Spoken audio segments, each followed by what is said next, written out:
அந்தவாறு ஒரு சில பாடலை பாடி கர்த்தருக்குள்ள மகிழ்ந்து கழிகிறோம். அல்லேலூயா. கன்வென்ஷன் கீதங்களில் 60வது பாடல், தூயாதி தூயவரே உமது புகழை நான் பாடுவேன். அல்லேலூயா. ஆண்டவருடைய புகழை நம்ம இந்த இடத்துல பாட போகிறோம். அல்லேலூயா. இந்த பாடலினுடைய சரணங்கள் அவ்வளவும் கர்த்தருடைய புகழை தான் என்ன செய்யும்னா பாடிக்கிட்டு இருக்கோம். அல்லேலூயா. ஆமென். தூயாதி தூயவரே உமது புகழை நான் பாடுவேன். தூயவரே உமது புகழை நான் பாடுவேன். பாரில் எனக்கு வேறென்ன வேண்டும், உயிருள்ளவரை நீன் புகழ் பாட வேண்டும்.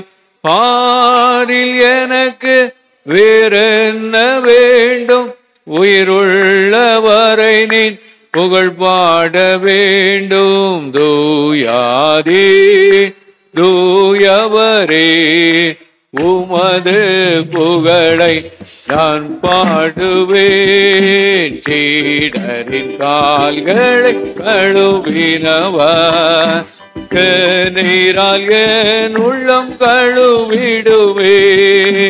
சீடரின் கால்களை கழுவினவர் நீரால் என் உள்ளம் கழுவிடுவே. பாரில் எனக்கு வேறென்ன வேண்டும், உயிருள்ளவரை நீ புகழ் பாட வேண்டும். பாரில் எனக்கு வேறென்ன வேண்டும், உயிருள்ளவரை நீ புகழ் பாட வேண்டும். மக்களின் நோய்களை நீக்கினவர் பாவியன் பாவ நோய் நீக்கிடுவே. மக்களின் நோய்களை நீக்கினவர் பாவியன் பாவ நோய் நீக்கிடுவே. பாரில் எனக்கு வேறென்ன வேண்டும், உயிருள்ளவரை நீ புகழ் பாட வேண்டும். பாரில் எனக்கு வேறென்ன வேண்டும், உயிருள்ளவரை நீ புகழ் பாட வேண்டும். துயரங்கள் பாரில் அடைந்தவரே துன்பங்கள் தாங்கிட பலன் தாருமே.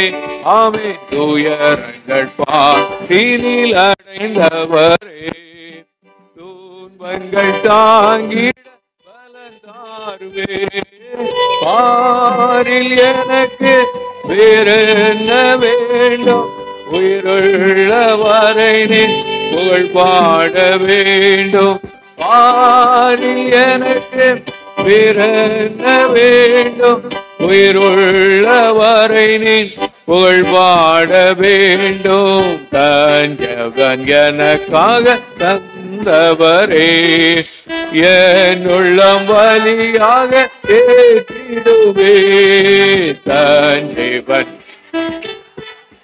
தவரே என் உள்ளம் வலியாக ஏற்றிடுமே. பாரில் எனக்கு வேறென்ன வேண்டும், உயிருள்ளவரை நீ புகழ் பாட வேண்டும்.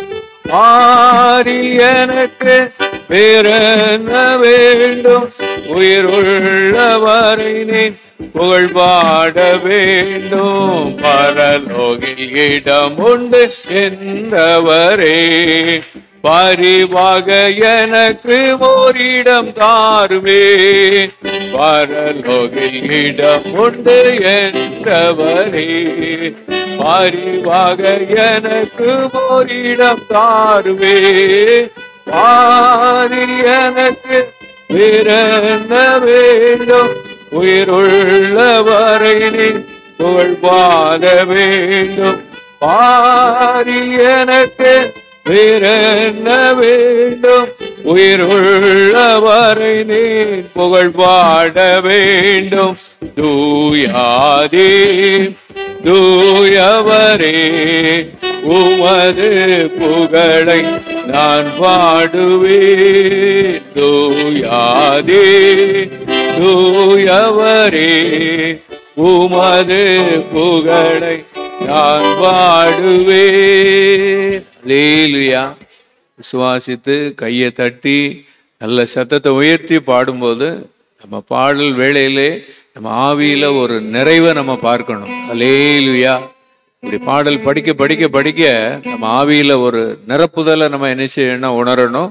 என் பாத்திரம் நிரம்பி வழிகிறது. அல்லேலூயா. இயேசு எந்தன் வாழ்வின் பலனானால் எனக்கு என்ன ஆனந்தம். 152வது பாடல் கன்வென்ஷன் கீதங்கள்ல, இயேசு எந்தன் வாழ்வின் பலனானால் எனக்கு என்ன ஆனந்தம். ஆமேன். ஸ்தோத்திரம் ஸ்தோத்திரம். இயேசு எந்தன் வாழ்வின் பலனானால் எனக்கு என்ன ஆனந்தம். இயேசு எந்தன் வாழ் பலனானால் எனக்கு என்ன ஆனந்தம். எந்தன் வாலிப காலமெல்லாம் எந்தன் வாழ்க்கையின் துணையானார். எந்தன் வாலிப காலமெல்லாம் எந்தன் வாழ்க்கையின் துணையானார். உம் நாமமே தழைத்தோங்க நான் பாடுவேன் உமக்காக. எந்தன் இதயமே உம்மை பாடோ, எந்தன் நினைவுகள் உமதாகோ. எந்தன் இதயமே உம்மை பாடோ, எந்தன் நினைவுகள் உமதாகோ. இயேசு எந்தன் வாழ் பலனானான் எனக்கு என்ன ஆனந்தம். பெரும் தீமைகள் அகன்றோட, பொல்லா மாயைகள் மறைந்தோட.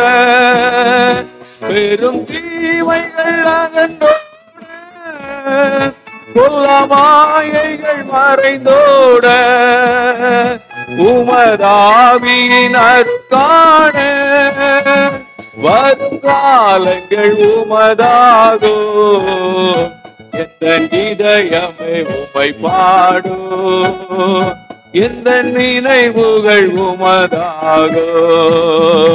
எந்தன் இதயமே உம்மை பாடோ, எந்தன் நினைவுகள் உமதாகோ. இயேசு எந்தன் வாழ் பலனானான் எனக்கு என்ன ஆனந்தம்.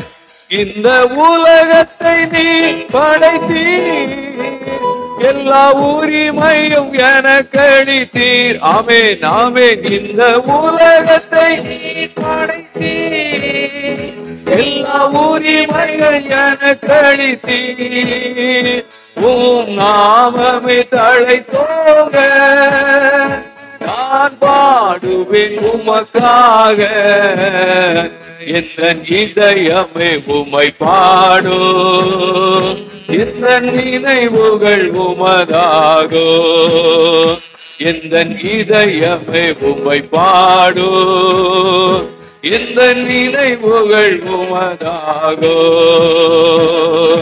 இயேசு எந்தன் வாழ்வின் பலனானான் எனக்கு என்ன ஆனந்தம். எனக்கு என்ன ஆனந்தம். அல்லேலூயா அல்லேலூயா. ஆண்டவர் நம்ம பலனா இருக்க போய் இந்த உலகத்துல எல்லா துன்பங்கள் எல்லாம் ஒரு ஆனந்தமா நம்மளை நடத்திக்கிட்டு இருக்காரு. அல்லேலூயா.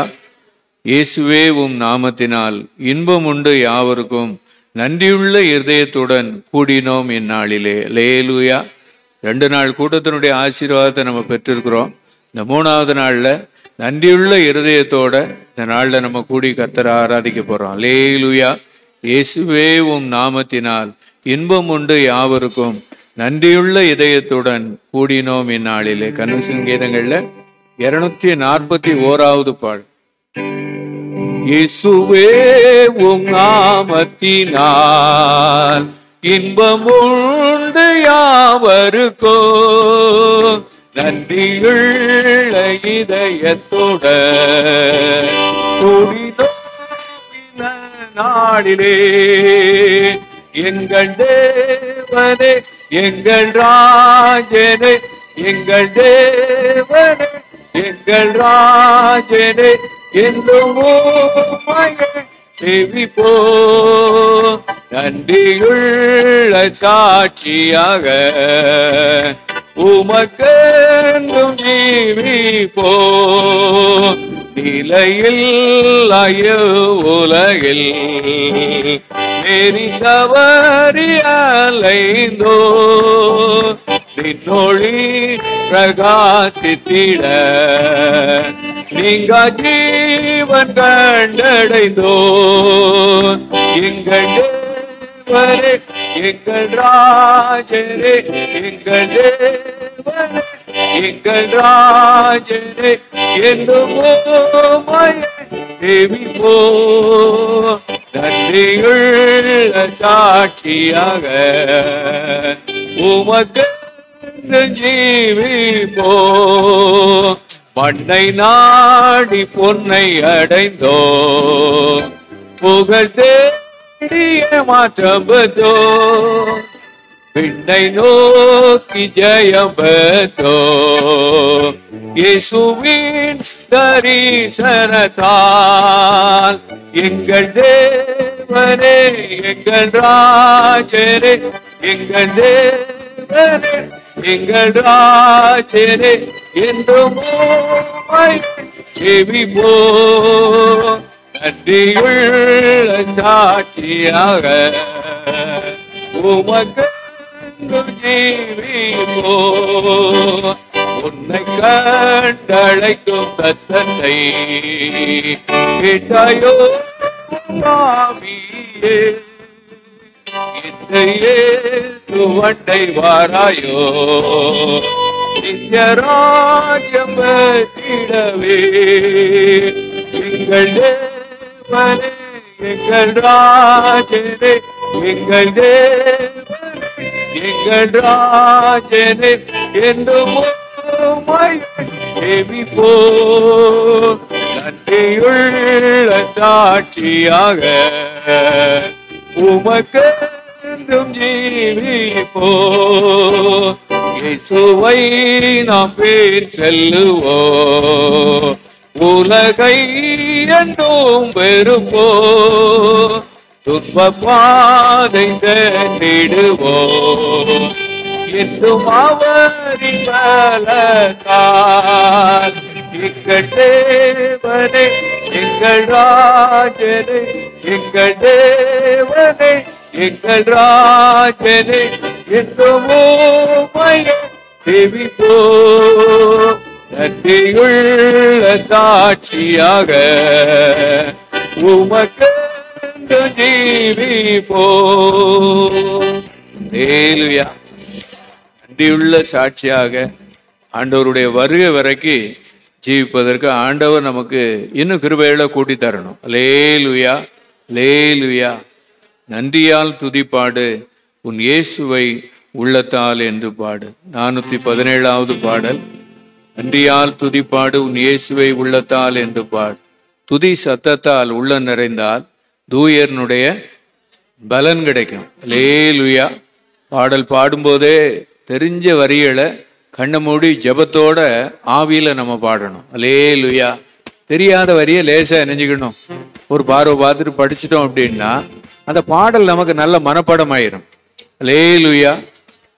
ஆவியோடும் பாடுவேன் கருத்தோடும் பாடுவேன். நல்ல ஆவியோடும் கருத்தோடும் படிச்சிட்டோம்னா ஆண்டவருடைய பலனும் நமக்கு கிடைக்கும். அந்த பாடலினுடைய வரிகள் நமக்கு நல்ல மனப்பாடம் ஆயிரும். உலகத்துக்குள்ள போகும்போது திடீர்னு ஆவியானவர் அந்த பாடலை நமக்கு ஞாபகப்படுத்துவார். படிச்சு உடனே அந்த இடத்துல நம்ம தேவ பலனை நம்ம பெற்றுக்கொள்ள முடியும். அல்லேலூயா.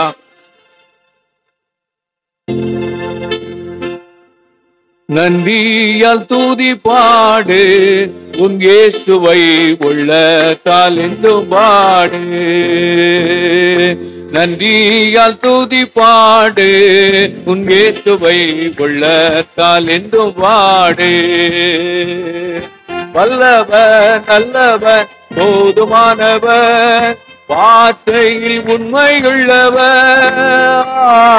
வல்லவர் நல்லவர் போதுமானவர், வார்த்தையில் உண்மையுள்ளவர்.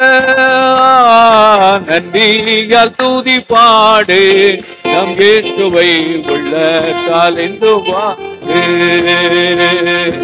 எரிகோ மதிலோ முன்னே வந்தாலோ, இயேசு உந்தன் முன்னே செல்கிறார். எரிகோ மதிலோ முன்னே வந்தாலோ, இயேசு உந்தன் முன்னே செல்கிறார். கலங்கிடாதே திகைத்திடாதே, துதியினால் இடிந்து விழோ. கலங்கிடாதே திகைத்திடாதே, துதியினால் இடிந்து விழோ. நன்றியால் துதி பாடு, உன் இயேசுவை உள்ளத்தால் என்று பாடு. துன்மார்க்கத்துக்கு எதுவான வெறி கொள்ளாமல், தெய்வ பயத்தோடு என்றுவே. துன்மார்க்கத்துக்கு எதுவான வெறி கொள்ளாமல், தெய்வ பயத்தோடு என்றுவே. ஆவியினார் என்றும் நிறைந்து சங்கீத கீர்த்தனம் பாடு. ஆவியினார் என்றும் நிறைந்து சங்கீத கீர்த்தனம் பாடு. நன்றியால் துதி பாடு, நம் இயேசுவை உள்ளத்தால் என்றும் பாடு. சரீரம் ஆத்துமா ஆவியினாலோ தோந்து போகும் வேளையிலெல்லாம். சரீரம் ஆத்துமா ஆவியினாலோ தோந்து போகும் வேளையிலெல்லாம். துதி சத்தத்தால் உள்ளம் நிறைந்தால், தூயரின் பலன் கிடைக்கோ. துதி சத்தத்தால் தூயரின் பலன் கிடைக்கோ. நன்றியால் துதி பாடு, நம் இயேசுவை உள்ளத்தால் என்று பாடு. நன்றியால் துதி பாடு, நம் இயேசுவை உள்ளத்தால் என்று பாடு.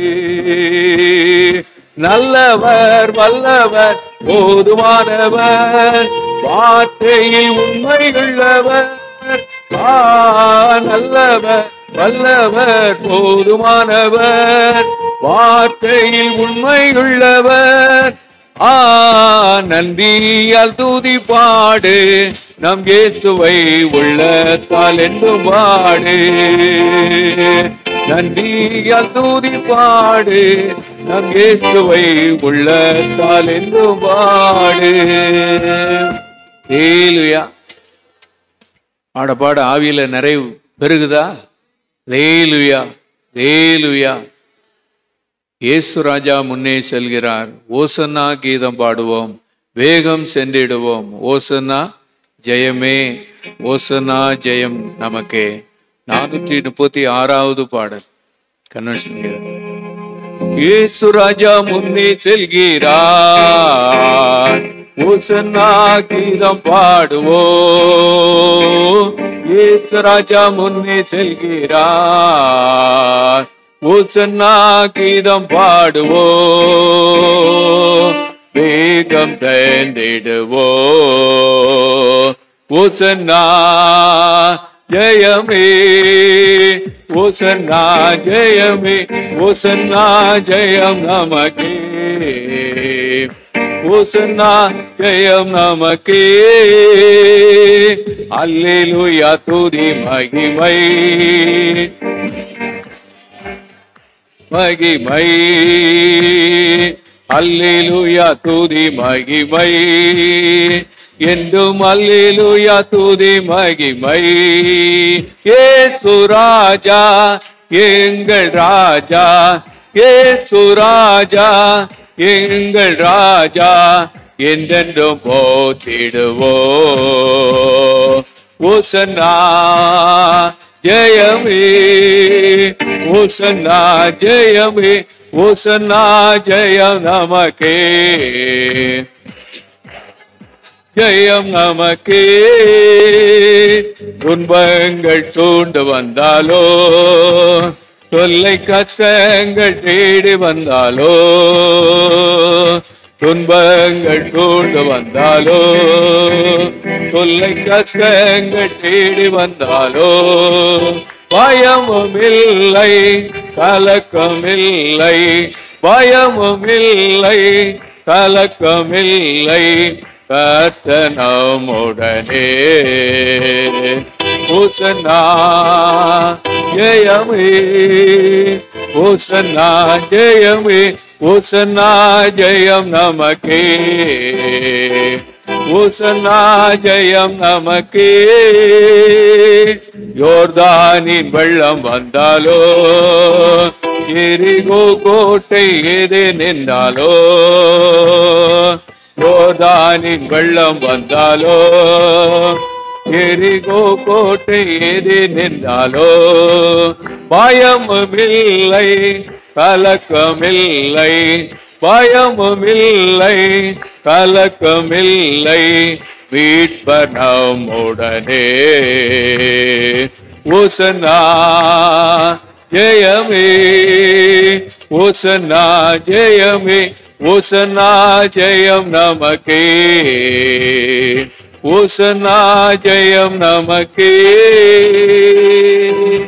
அல்லேலூயா, அல்லேலூயா. ஓசன்னா தோல்வியை எல்லாம் கர்த்தர் என்ன செஞ்சிருவார்னா ஜெயமா மாற்றுவார். அல்லேலூயா. நம்ம கடந்து வந்த பாதைகளில் எத்தனையோ தோல்விகள் இருந்துச்சு. ஆனால் பாடல் பாடி நம்ம ஜெபிக்கும் போது அந்த தோல்வியெல்லாம் கர்த்தர் எப்படி மாற்றினார்னா ஜெயமாய் மாற்றி நம்மளை விசுவாசத்துக்குள்ள நல்ல புதுப்பித்து கர்த்தர் நம்மளை நடத்திக்கிட்டு இருக்கிறார். அல்லேலூயா. இன்னும் நம்ம கர்த்தரை போற்றி துதிப்போம். கர்த்தர் நம்மோடு கூட இடைபடுவார். போற்றி துதிப்போம் எம் தேவ தேவனே, புதிய இதயமுடனே, நேற்றும் இன்றும் என்றும் மாறா இயேசுவை நாம் என்றும் பாடி துதிப்பேன். அல்லேலூயா, அல்லேலூயா. பாடல் உள்ள எல்லா வரிகளையுமே நம்ம நெஞ்சிடணும், படிச்சிடணும். அல்லேலூயா. சில வேளையில விட்டுட்டா கூட அதை ஒரு வரியை உடனே ஒரு வாசிப்பாத நெஞ்சிடணும். ஒரு முழு நிறைவு. அல்லேலூயா, ஸ்தோத்திரம்.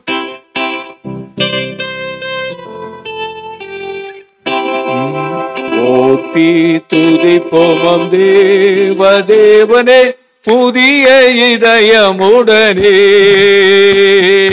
போற்றி துதிப்போம் தேவ தேவனே, புதிய இதயமுடனே, இன்றும் என்றும் மாறா இயேசுவை நாமே பாடி துதிப்போம். நேற்றும் இன்றும் என்றும் இயேசுவை நாமே பாடி துதிப்போம். இயேசு என்னும் நாமமே என் ஆத்துமா கீதமே, கீதமே என் இயேசுவை நான் என்றும் ஏற்றி மகிழ்ந்திடுவேன். என் இயேசுவை நான் என்றும் ஏற்றி மகிழ்ந்திடுவேன். பயங்கரமான புயலில் கொடியலையின் மத்தியில் ஆமென் ஆமென். பயங்கரமான புயலில் கொடியலையின் மத்தியில் காற்றும் கரன் கொண்டு மாற்றில் சேர்த்தணைத்த அன்பை காக்கும் கரங்கொண்டு மான் சென்றடைத்த அன்பை என்றும் பாடுவே. இயேசு என்னும் நாமமே, நாமமே என் ஆத்துமாவின் கீதமே, கீதமே என் இயேசுவை நான் என்றும் ஏற்றி மகிழ்ந்திடுவே. ஏனேசரே சுவை நான் என்றும் ஏற்றி மகிழ்ந்திடுவே. சோதானதி போன்ற சோதனையிலும் சொந்தமிடு மாளாரே. ஆமென் ஆமென். சோதானதி போன்ற சோதனையிலும் சொந்தமிடு மாளாரே. ஆக்கும் ஜெயதொனியோடு பாதுகாத்த என்றும் பாடுவேன். ஜெயதொனியோடு பாதுகாத்த என்றும் பாடுவேன். என்னும் நாமமே நாமமே என் ஆத்துமாவின் கீதமே கீதமே. நேசரே சுவை நான் என்றும் ஏற்றி மகிழ்ந்திடுவேன். நேசரே சுவை நான் என்றும் ஏற்றி மகிழ்ந்திடுவேன். தாங்கன் பாலகனையே பரப்பினும் நான் வரவேன் என்று சொன்னதால் அல்லேலூயா. தாங்கன் பாலகனையே பரப்பினும் நான் வரவேன் என்று சொன்னதால் காட்டி என்னை கையில் தந்து ஜீவப்பான் என்றும் ஓடுவேன். என்னை அவர் கையில் தந்து ஜீவப்பான் என்றும் ஓடுவேன். என்னும் நாமமே நாமமே என் ஆத்துமாவின் கீதமே கீதமே. நேசரே சுவை நான் என்றும் ஏற்றி மகிழ்ந்திடுவேன். நேசரே சுவை நான் என்றும் ஏற்றி மகிழ்ந்திடுவேன். பூமி அகிலமும் சாட்சியாகவே உங்களது கட்டளையதால் அல்லேலூயா. பூமி அகிலமும் சாட்சியாகவே உங்களது கட்டளையதால்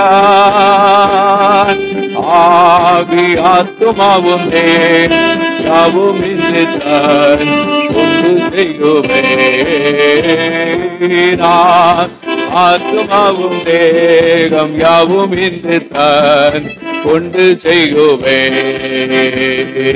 இயேசு என்னும் நாமமே நாமமே என் ஆத்துமாவின் கீதமே கீதமே.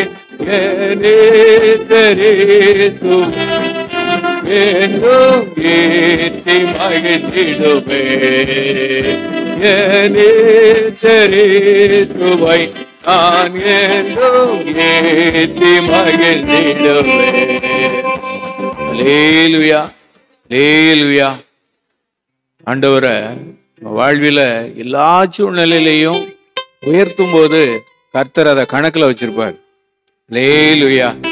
என் பிள்ளை இன்பமான நேரத்துல எனக்கு ஸ்தோத்திரம் பண்ணா, துன்பமான நேரத்துல என்னை அவன் உயர்த்தி பாடினா, அவனுக்கு நான் ஏதாவது என்ன செய்வேன்னு சொல்லி கணக்கு வச்சு நம்மளை என்ன செய்வார்னா ஆசீர்வதிப்பார். லேலுயா லேலுயா. ஒரு பாடலினுடைய 2 சரணத்தை நம்ம பாடி நம்ம கர்த்தரை ஆராதிக்க போறோம். துதித்து பாடிட பாத்திரமே துங்கவன் இயேசுவின் நாமமதே, துதியில் மத்தியில் வாசம் செய்யும் தூயனை நேயமாய் ஸ்தோத்தரிப்போமே. அல்லேலூயா.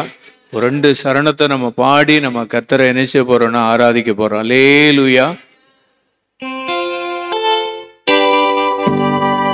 துதித்து பாடிட பாத்திரமே துங்கவன் இயேசுவின் நாமமதே, துதிகளின் மத்தியில் வாசம் செய்யோ தூயனை நேயமாய் ஸ்தோத்தரிப்போமே. அற்புதமே அவன் நடத்துதலே, ஆனந்தமே பரமானந்தமே, நன்றியால் உள்ளமே மிக பொங்கிடுதே.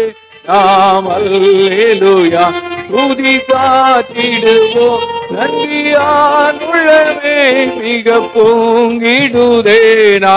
அல்லேலூயா துதி சாத்திடுவோம்.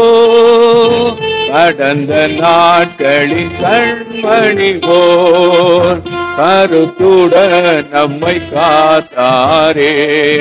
கர்த்தரை நம்பி ஜீவித்திட கிருபையும் நீந்ததால் தோத்தரிப்போமே. அற்புதமே அவர் நடத்துதல், ஆனந்தமே பரமானந்தமே. நன்றியால் உள்ளமே மிக பொங்கிடுதே நாம். அல்லேலூயா துதி சாத்திடுவோம். நன்றியால் உள்ளமே மிக பொங்கிடுதே நாம். அல்லேலூயா துதி சாத்திடுவோம். அக்கினி ஊடாய் நடந்தாலோ, ஆழியில் தண்ணீரை கடந்தாலோ, சோதனையோ மிக பெருகினாலோ, ஜெயம் நமக்கீங்கதான் தோத்தரிப்போமே. அற்புதமே செந்தமே பரமானந்தமே. நன்றியால் உள்ளமே மிக பொங்கிடுதே நாம். அல்லேலூயா துதி சாத்திடுவோம். நன்றியால் உள்ளமே மிக பொங்கிடுதே நாம். அல்லேலூயா துதி சாத்திடுவோம். அல்லேலூயா. ஒரு வசனத்தை நம்ம வாசித்து நம்ம கர்த்தருக்கு ஸ்தோத்திரம் செலுத்தணும். சங்கீதம் 48ஆம் சங்கீதம் கடைசி வசனம் எல்லாரும் சேர்ந்து வாசிப்போம். சங்கீதம் 48 கடைசி வசனம். இந்த தேவன் என்றென்றைக்கும் உள்ள சதா காலங்களிலும் நம்முடைய தேவன், மரண பரியந்தம் நம்மை நடத்துவார். அல்லேலூயா. பள்ளிக்கூடத்து போனோம்னா ஒரு வருஷம் அந்த சாரை என்ன செய்ய முடியும், பார்க்க முடியும். அடுத்த வருஷம் வேற ஆள் என்ன செய்வாங்க. அப்புறம் அந்த தேவன் நம்மளை எது வரைக்கும் நடத்துவார்னா மரண பரியந்தம் நம்மளை என்ன செய்வார். எழுப்புதல் ஜெபைக்கிய ஊழியத்தையும் எழுப்புதல் ஜெபைக்கியத்தில் ஆசீர்வாதத்தை பெற்றவர்களையும் கர்த்தர் நடத்திக்கிட்டே இருக்கிறார். அல்லேலூயா. இந்த கூடாரமாகிய பேழைக்குள்ள ஆண்டவருடைய வருகை வரைக்கும் நம்ம ஜீவன் இருக்கிற வரைக்கும் இந்த இடத்துல இருக்கும்போது கர்த்தர் நம்மளை நல்லா நடத்துவார். அல்லேலூயா. கிளச்சருண்டையில் பன்னீர் என்னாச்சு, கொஞ்சம் கடைசி காலத்தில் அவங்க அந்த ஊழியத்தோடு இணைஞ்சு ஐக்கிய ஊழியத்தை செஞ்சுக்கிட்டு இருந்தாங்க. அல்லேலூயா. அவங்க முகத்தில் அவ்வளோ ஒரு பிரகாசம். அவங்களுடைய வயது கூட இருந்தாலும் இப்படி தம்பின்னு சொன்னால் நம்ம இருதயத்தில் ஒரு ஆவியில் ஒரு அனல் உண்டாகும். அல்லேலூயா. மறக்கவே முடியாது. இந்த கூடாரத்துக்குள்ளே வந்துட்டு இந்த பீடம் இப்படி இருக்கணும், சிலுவை இருக்கணும் அப்படின்னு சொல்லி அந்த வயதான காலத்திலையும் அவங்களுக்கு கர்த்தர் ஒரு நல்ல ஒரு எழுப்புதலை தந்தார். அல்லேலூயா. பவுர் சத்திரம் ஊழியமெல்லாம் முடிச்சுட்டு வரும்போது நைட்டு 12 மணி சாப்பிட்றோம். இட்லி பார்சலை வாங்கிட்டு வீட்டுக்கு வந்தாச்சு. அண்ணாச்சி 12:20 ஃபோன் பண்ணுறாங்க, தம்பி அந்த சட்னியை சாப்பிட்றாதங்க, அது கெட்டு போச்சு அப்படின்னு சொல்லி. ஒரு தகப்பன் கூட நம்மளை என்ன செய்ய மாட்டாங்கன்னா கதவு திறக்க யோசிப்பாங்க. வீட்டு சாவியை நம்ம என்னணும் கொண்டு வந்து நைஸாக திறந்து உள்ள போக வேண்டியிருக்கும். ஆனால் இந்த ஒரு ஆவிக்குரிய தகப்பனா அந்த ஊழியத்தில் இருக்கும்போது அவங்க சொன்னாங்க, தம்பி இதை சாப்பிட்றாதங்க, இதை மட்டும் சாப்பிடுங்க. அல்லேலூயா. அவங்க இந்த உலகத்தை விட்டு ஆண்டவருடைய ராஜ்யத்துக்குள்ளே பிரவேசித்தாங்க. சொன்ன ஒவ்வொரு வார்த்தையும் இருதயத்தில் என்ன செய்யுதுன்னா ஆழமாக இருக்கு. அல்லேலூயா. இங்கே கர்த்தர் நல்ல ஒரு ஆவிக்குரிய தகப்பன்மார்களை கர்த்தர் நமக்கு இணைஞ்சிருக்காருன்னா தந்திருக்கிறார். அல்லேலூயா. சொல்லாமலே நமக்காக என்ன செய்வாங்கன்னா ஜெபிப்பாங்க. எப்படி ஜெபிப்பாங்க? சொல்லாமலே நமக்கு ஒரு ஜெபம் என்ன செஞ்சுக்கிட்டு இருக்கோம். அதனால தான் அந்த இடத்துல நம்ம அந்த இடத்துல ஒரு கிருபையோட என்ன செய்ய முடியுது, உட்கார்ந்துருக்க முடியுது. இந்த தேவன் என்றென்றைக்கும் உள்ள சதா காலங்களிலும் நம்முடைய தேவன், மரண பரியந்த நம்மை எல்லாரும் எழுந்து நின்று இந்த தேவனை எல்லாரும் பாடி நம்ம ஸ்தோத்திரம் பண்ணோம். என்னை மரண பரியந்தம் நம்மளை நடத்துவார்.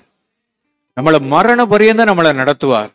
எந்த சூழ்நிலைனாலும் அவருக்கு ஒரு சாதாரணமான காரியம்தான். செங்கடல் போன்று தடுத்து நின்றாலும் மோசையை பார்த்து சொன்னார், செங்கோலை நீட்டு பிளந்து விடு சமுத்திரத்தை. எப்படி இது எந்த மனுஷனும் சொல்ல முடியாது. கர்த்தருடைய வல்லமை வெளிப்பட்டுச்சு. எகிப்து தேசத்திலிருந்து இஸ்ரவேல் ஜனங்களை கர்த்தர் புறப்பட பண்ணின போது இப்படிப்பட்ட அதிசயங்கள்லாம் செய்தார். ஆண்டவர் இன்னும் அதிசயங்கள் நிறைய வச்சிருக்கார். நம்ம சோர்ந்து போக வேண்டாம். மரண பரியந்தம் நம்மளை நடத்துவார். ஆண்டவரே உங்களுக்கு ஸ்தோத்திரம். ஆண்டவருக்கு நன்றி செலுத்துவோம். ஆண்டவரோடு நம்ம ஐக்கியத்தை புதுப்பித்துக் கொள்ளுவோம். மரண பரியந்தம் என்ன நான் நடத்துவீரா? கட்டாயம் நடத்துவேன். சங்கீதம் 48:14 சொல்லப்பட்டிருக்கு, மரண பரியந்தம் நம்மை நடத்துவார். நான் வேற எங்கேயும் போக மாட்டேன். ஆண்டவரே என்னை மரண பரியந்தம் என்னை நடத்தக்கூடிய தேவனை எல்லாரும் ஸ்தோத்திரம் பண்ணுவோமா? ஆமேன். ஸ்தோத்திரம், ஸ்தோத்திரம் ஐயா. ஆமேன். குடும்பத்துல நம்மளை நடத்துவார், ஊழியத்துல நம்மளை நடத்துவார், ஐக்கியத்துல கர்த்தர் நம்மளை நடத்துவார், நம்முடைய தனிப்பட்ட வாழ்க்கையில கர்த்தர் நடத்துவார். ஆமேன். ஸ்தோத்திரம், ஸ்தோத்திரம். மரண பரியந்தம் நடத்துகிற தேவனை நல்ல உறுதியா பிடிச்சுக்கிடுங்க. அவருக்கு நல்ல நன்றி செலுத்திடுங்க. அவருக்கு நல்ல ஸ்தோத்திரம் பண்ணிருங்க. அவரை நல்ல கெட்டியா பிடிச்சுக்கிடுங்க. ஆமேன். ஸ்தோத்திரம், ஸ்தோத்திரம், ஸ்தோத்திரம். மரண பரியந்தம் என்னை நடத்துகிற தேவனே நான் உண்மை ஸ்தோத்தரிக்கிறேன் ஆண்டவரே. அப்பா ஸ்தோத்திரம், ஸ்தோத்திரம்னு சொல்லி அவரை நல்ல உறுதியா பிடிச்சுக்கிடுங்க. அவருக்கு எல்லாரும் நன்றி செலுத்துங்க. அவர் நம்மளை கரம் பிடித்து நடத்துவார். பயப்படாதே, நான் உனக்கு துணைன்னு இருக்கிறேன். ஆமே. நம்முடைய வலது கரத்தை பிடித்து நம்மளை நடத்துவார். ஆமே. ஸ்தோத்திரம், ஸ்தோத்திரம், ஸ்தோத்திரம், ஸ்தோத்திரம். ஐக்கியத்துல சந்திக்கப்பட்ட நபர்கள் எல்லாம் கர்த்தர் மரண பரியந்தம் நடத்தினாரு, ஊழியத்துல நடத்தினாரு. நல்ல எழுப்புதலான வார்த்தையெல்லாம் சொன்னாங்க. ஆமேன். ஸ்தோத்திரம், ஸ்தோத்திரம், ஸ்தோத்திரம், ஸ்தோத்திரம், ஸ்தோத்திரம், ஸ்தோத்திரம். எல்லாரும் கர்த்தருக்கு நன்றி செலுத்துங்க. அந்த மரண பரியந்தம் நடத்துகிற அந்த தேவனை எல்லாரும் ஸ்தோத்திரம் பண்ணிடுவோமா? ஆமேன். ஸ்தோத்திரம், ஸ்தோத்திரம். எந்த சூழ்நிலையும் அவருக்கு சாதாரணமான காரியம் தான். எந்த ஒரு பிரச்சனையும் அவருக்கு ஒரு சாதாரணமான காரியம் தான். அவருக்கு ஒரு லேசான காரியம். பலம் உள்ளவனுக்கு ஆயிலும் பலம் நற்றவனுக்கு ஆயிலும் உதவி செய்கிறது ஒரு லேசான காரியம். நம்ம சீரோமா இருந்தாலும் கூட கர்த்தர் கையை பிடிச்சு நம்மளை தூக்கிட்டாரு அப்படின்னு சொன்னா, நம்மளை தெரிந்து கொண்டாருன்னு சொன்னா, அப்படியே படிப்படியா கர்த்தர் நம்மளை நடத்துவார். அப்படியே படிப்படியாய் நம்மளை நடத்துவார். ஆமேன். ஸ்தோத்திரம், ஸ்தோத்திரம், ஸ்தோத்திரம், ஸ்தோத்திரம், ஸ்தோத்திரம், ஸ்தோத்திரம், ஸ்தோத்திரம், ஸ்தோத்திரம். எல்லாரும் கர்த்தருக்கு நன்றி செலுத்திட்டீங்களா? நம்மள மாத்திரம் இல்ல, நம்ம குடும்பத்துல இருக்கிற ஒவ்வொரு நபரையும், தலைமுறைகளை, குடும்பத்துல இருக்கிற ஒவ்வொருவரையும் மரண பரியந்தம் நம்மளை நடத்துவார். அவர் போதுமானவர். ஆமேன். ஸ்தோத்திரம், ஸ்தோத்திரம், ஸ்தோத்திரம் ஐயா. இந்த கண்மலையானவரே என்னை காக்கும் தெய்வம் நீரே. விசுவாசத்தோட, இந்த கண்மலையானவரே என்னை காக்கும் தெய்வம் நீரே. வல்லமை மாட்சிமை நிறைந்தவரே, மகிமைக்கு பாத்திரரே. வல்லமை மாட்சிமை நிறைந்தவரே, மகிமைக்கு பாத்திரரே. கரங்களை உயர்த்தி ஆராதனை உமக்கே. அல்லேலூயா. ஆராதனை உமக்கே. அல்லேலூயா. ஆராதனை உமக்கே. அல்லேலூயா. ஆராதனை உமக்கே. அல்லேலூயா. ஆராதனை உமக்கே. ஆராதனை உமக்கே. ஆராதனை உமக்கே. ஆராதனை உமக்கே. எந்த உயிருள்ள நாட்களெல்லாம் தீர்மானத்தோட உம்மை புகழ்ந்து பாடிடுவே. அர்ப்பணிப்போட எந்த உயிருள்ள நாட்களெல்லாம் உம்மை புகழ்ந்து பாடிடுவே.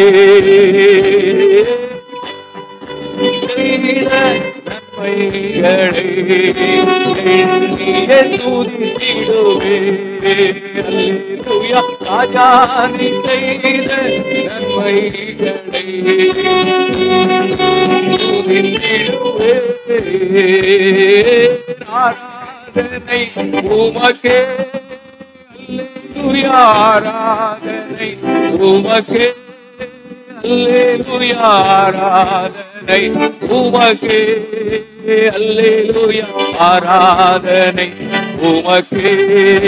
அல்லேலூயா. ஆராதனை உமக்கே. முழு இருதயத்தோட, முழு பலத்தோட, முழு ஆத்மாவோட அல்லேலூயா ஆராதனை உமக்கே, ஆராதனை உமக்கே. ஐயா வாழ்க வாழ்க, ஓம் நாமம் வாழ்க. ஐயா வாழ்க வாழ்க, ஓம் நாமம் வாழ்க. கர்த்தர் இந்த எழுப்புதல் ஜெப ஐக்கியத்துல ஒருத்தரையும் சும்மா விடல, வந்த ஒருத்தரையும் சும்மா விடல. கர்த்தர் நம்மளை நடத்திக்கிட்டே இருக்கிறார், நடத்திக்கிட்டே இருக்கிறார். சில பள்ளங்கள் வரும், சில மேடுகள் வரும், சில துன்பங்கள் வரும், சில கவலைகள் வரும். ஆனால் இந்த எழுப்புதல் ஜெப ஐக்கியத்துல கர்த்தருடைய ஆவியானவர் தரக்கூடிய பாடல், கர்த்தருடைய ஆவியானவர் தரக்கூடிய சாட்சி, கர்த்தருடைய ஊழியக்காரர் மூலமாய் கிடைக்கக்கூடிய வார்த்தைகள் நம்மளை மறுபடியும் மறுபடியும் அந்த பள்ளங்களை எல்லாம் கர்த்தர் அதை சரிப்படுத்தி நடத்திக்கிட்டு இருக்கார், நம்மளை சரிப்படுத்தி நடத்திக்கிட்டு இருக்கிறார். ஆமென். ஸ்தோத்திரம் ஸ்தோத்திரம் ஸ்தோத்திரம். ஐக்கிய ஊழியத்தில் அந்த 2 நாள் ஊழியத்தையும் கர்த்தர் நல்லா நடத்தினார், நல்லா நடத்தினார். இந்த மத்தியான வேளையிலையும் ஆண்கள் மினிதியான முகாம்ல ஆண்கள் எல்லாரும் நல்ல ஜெபம் பண்ணாங்க, ஆண்கள் எல்லாரும் சாட்சி கொடுத்தாங்க. இந்த பலன் தான் நம்மளை மரண பரியந்தம் நடத்தும். இந்த ஜெபம் பண்ண பாத்தீங்களா, சாட்சி சொன்ன பாத்தீங்களா, இந்த பலன் தான் நம்மளை மரண பரியந்தம் நடத்தும். வேற எந்த வார்த்தையும் நம்மளை பற்றி சொல்ல வேண்டாம். கர்த்தருடைய ஆவியானவர் சொல்லக்கூடிய வார்த்தைகள் மாத்திரம் நமக்கு போதும். அவள் நம்மளை நடத்துவார், மரண பரியந்தம் நம்மளை நடத்துவார். இந்த 3ஆவது நாள் கூட்டத்திலே நம்மளை நடத்த போறார், 3ஆவது நாள் கூட்டத்திலே நடத்த போறார். கண்கள் மூடி எல்லாரும் கர்த்தருக்கு நன்றி செலுத்தும். இந்த 3ஆவது நாள் கூட்டத்துல என்னை விசேஷித்த விதமா நடத்த போறீங்கப்பா. ஐக்கியத்தின் மூலமா கர்த்தரை தேடின ஒருத்தரையும் கர்த்தர் சும்மா விடல. கர்த்தர் பலப்படுத்திக்கிட்டே இருப்பார், பிரச்சனை வருமுனாலே பலப்படுத்திடுவார். ஆமென். சோதரன் நல்ல தீர்க்க தரிசனமா கர்த்தர் நடத்திக்கிட்டு இருக்கிறார். ஹல்லேலூயா. உம்மை ஸ்தோத்திரிக்கிறோம் ஸ்தோத்திரிக்கிறோம் ஸ்தோத்திரிக்கிறோம். சோத்திரம் சோத்திரம் சோத்திரம் ஐயா. கரம் பிடித்து நடத்துவார், கண்மலை மேல் நிறுத்துவார்.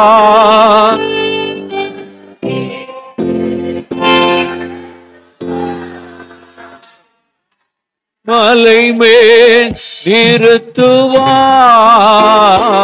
ஒரு தாய் தேற்றுவது போல் தேற்றுவார். ஒரு தாய் தேற்றுவது போல் தேற்றுவார். ஒரு போது கைவிடார், ஒரு நாளோ விலகிடார். ஒரு போது கைவிடார், ஒரு நாளோ விலகிடார். ஒரு தாய் தேற்றுவது போல் தேற்றுவார். ஹல்லேலூயா ஹல்லேலூயா ஹல்லேலூயா ஹல்லேலூயா ஹல்லேலூயா ஹல்லேலூயா ஹல்லேலூயா ஹல்லேலூயா. மரண பரியந்த நம்மை நடத்துவார். ஆண்டவரே உமக்கு ஸ்தோத்திரம் ஐயா. நல்ல பாடலை தந்தீரப்பா, நல்ல துதிப்பதற்கு கிருபைகளை தந்தீர். பரிசுத்த ஆவியானவர் நீர் எங்களுக்கு உதவி செய்தேன். 3ஆவது நாள் கூட்டத்திலே ஆண்டவரே எங்களோடு இடைப்பட்டு கொண்டிருக்கிறேன். எங்களை கரம் பிடித்து நடத்துவீர், ஒருபோதும் கைவிடார், ஒரு நாளும் விலகிடார், எல்லா நாளும் எங்களை நடத்துவீர். கரங்களை தட்டி கர்த்தருக்கு மகிமை செலுத்துவோமா? ஆமென் ஆமென். உட்காருங்க. கர்த்தருடைய பிரதான கிருபையினால இந்த 3ஆவது நாள் கூட்டத்திலையும் கர்த்தரை துதித்து பாடி கர்த்தருக்கு நன்றி செலுத்தணும். திரும்பவும் இயேசுவின் நாமத்தினால உங்களுக்கு எழுப்புதல் ஜெப ஐக்கியத்தின் சார்பாக வாழ்த்தலை தெரிவித்துக் கொள்கிறேன். இந்த 3ஆவது நாள் கூட்டம் நமக்கு ஒரு நல்ல ஒரு ஆசீர்வாதமாக கர்த்தர் நம்மளை நடத்த போறார். லேலுயா லேலுயா. வந்து இப்போ சாட்சி நம்ம கடையத்துலேருந்து வந்திருக்கிற செல்வின் அண்ணன் அனுபவ சாட்சி ஐக்கியத்துலேருந்து அவங்க எப்படி அவங்கள ஆண்டவரை சந்தித்தாங்க, அந்த தொடக்கம் எப்படி இருந்துச்சு, இன்னைக்கு ஆண்டவர் என்ன எழுப்புதலுக்குள்ள நடத்திக்கிட்டு இருக்காருன்னு சொல்லி முன்னால் வந்து செல்வின் அண்ணன் வந்து தன்னுடைய அனுபவ சாட்சியை நம்மோடு கூட பகிர்ந்து கொள்வார்.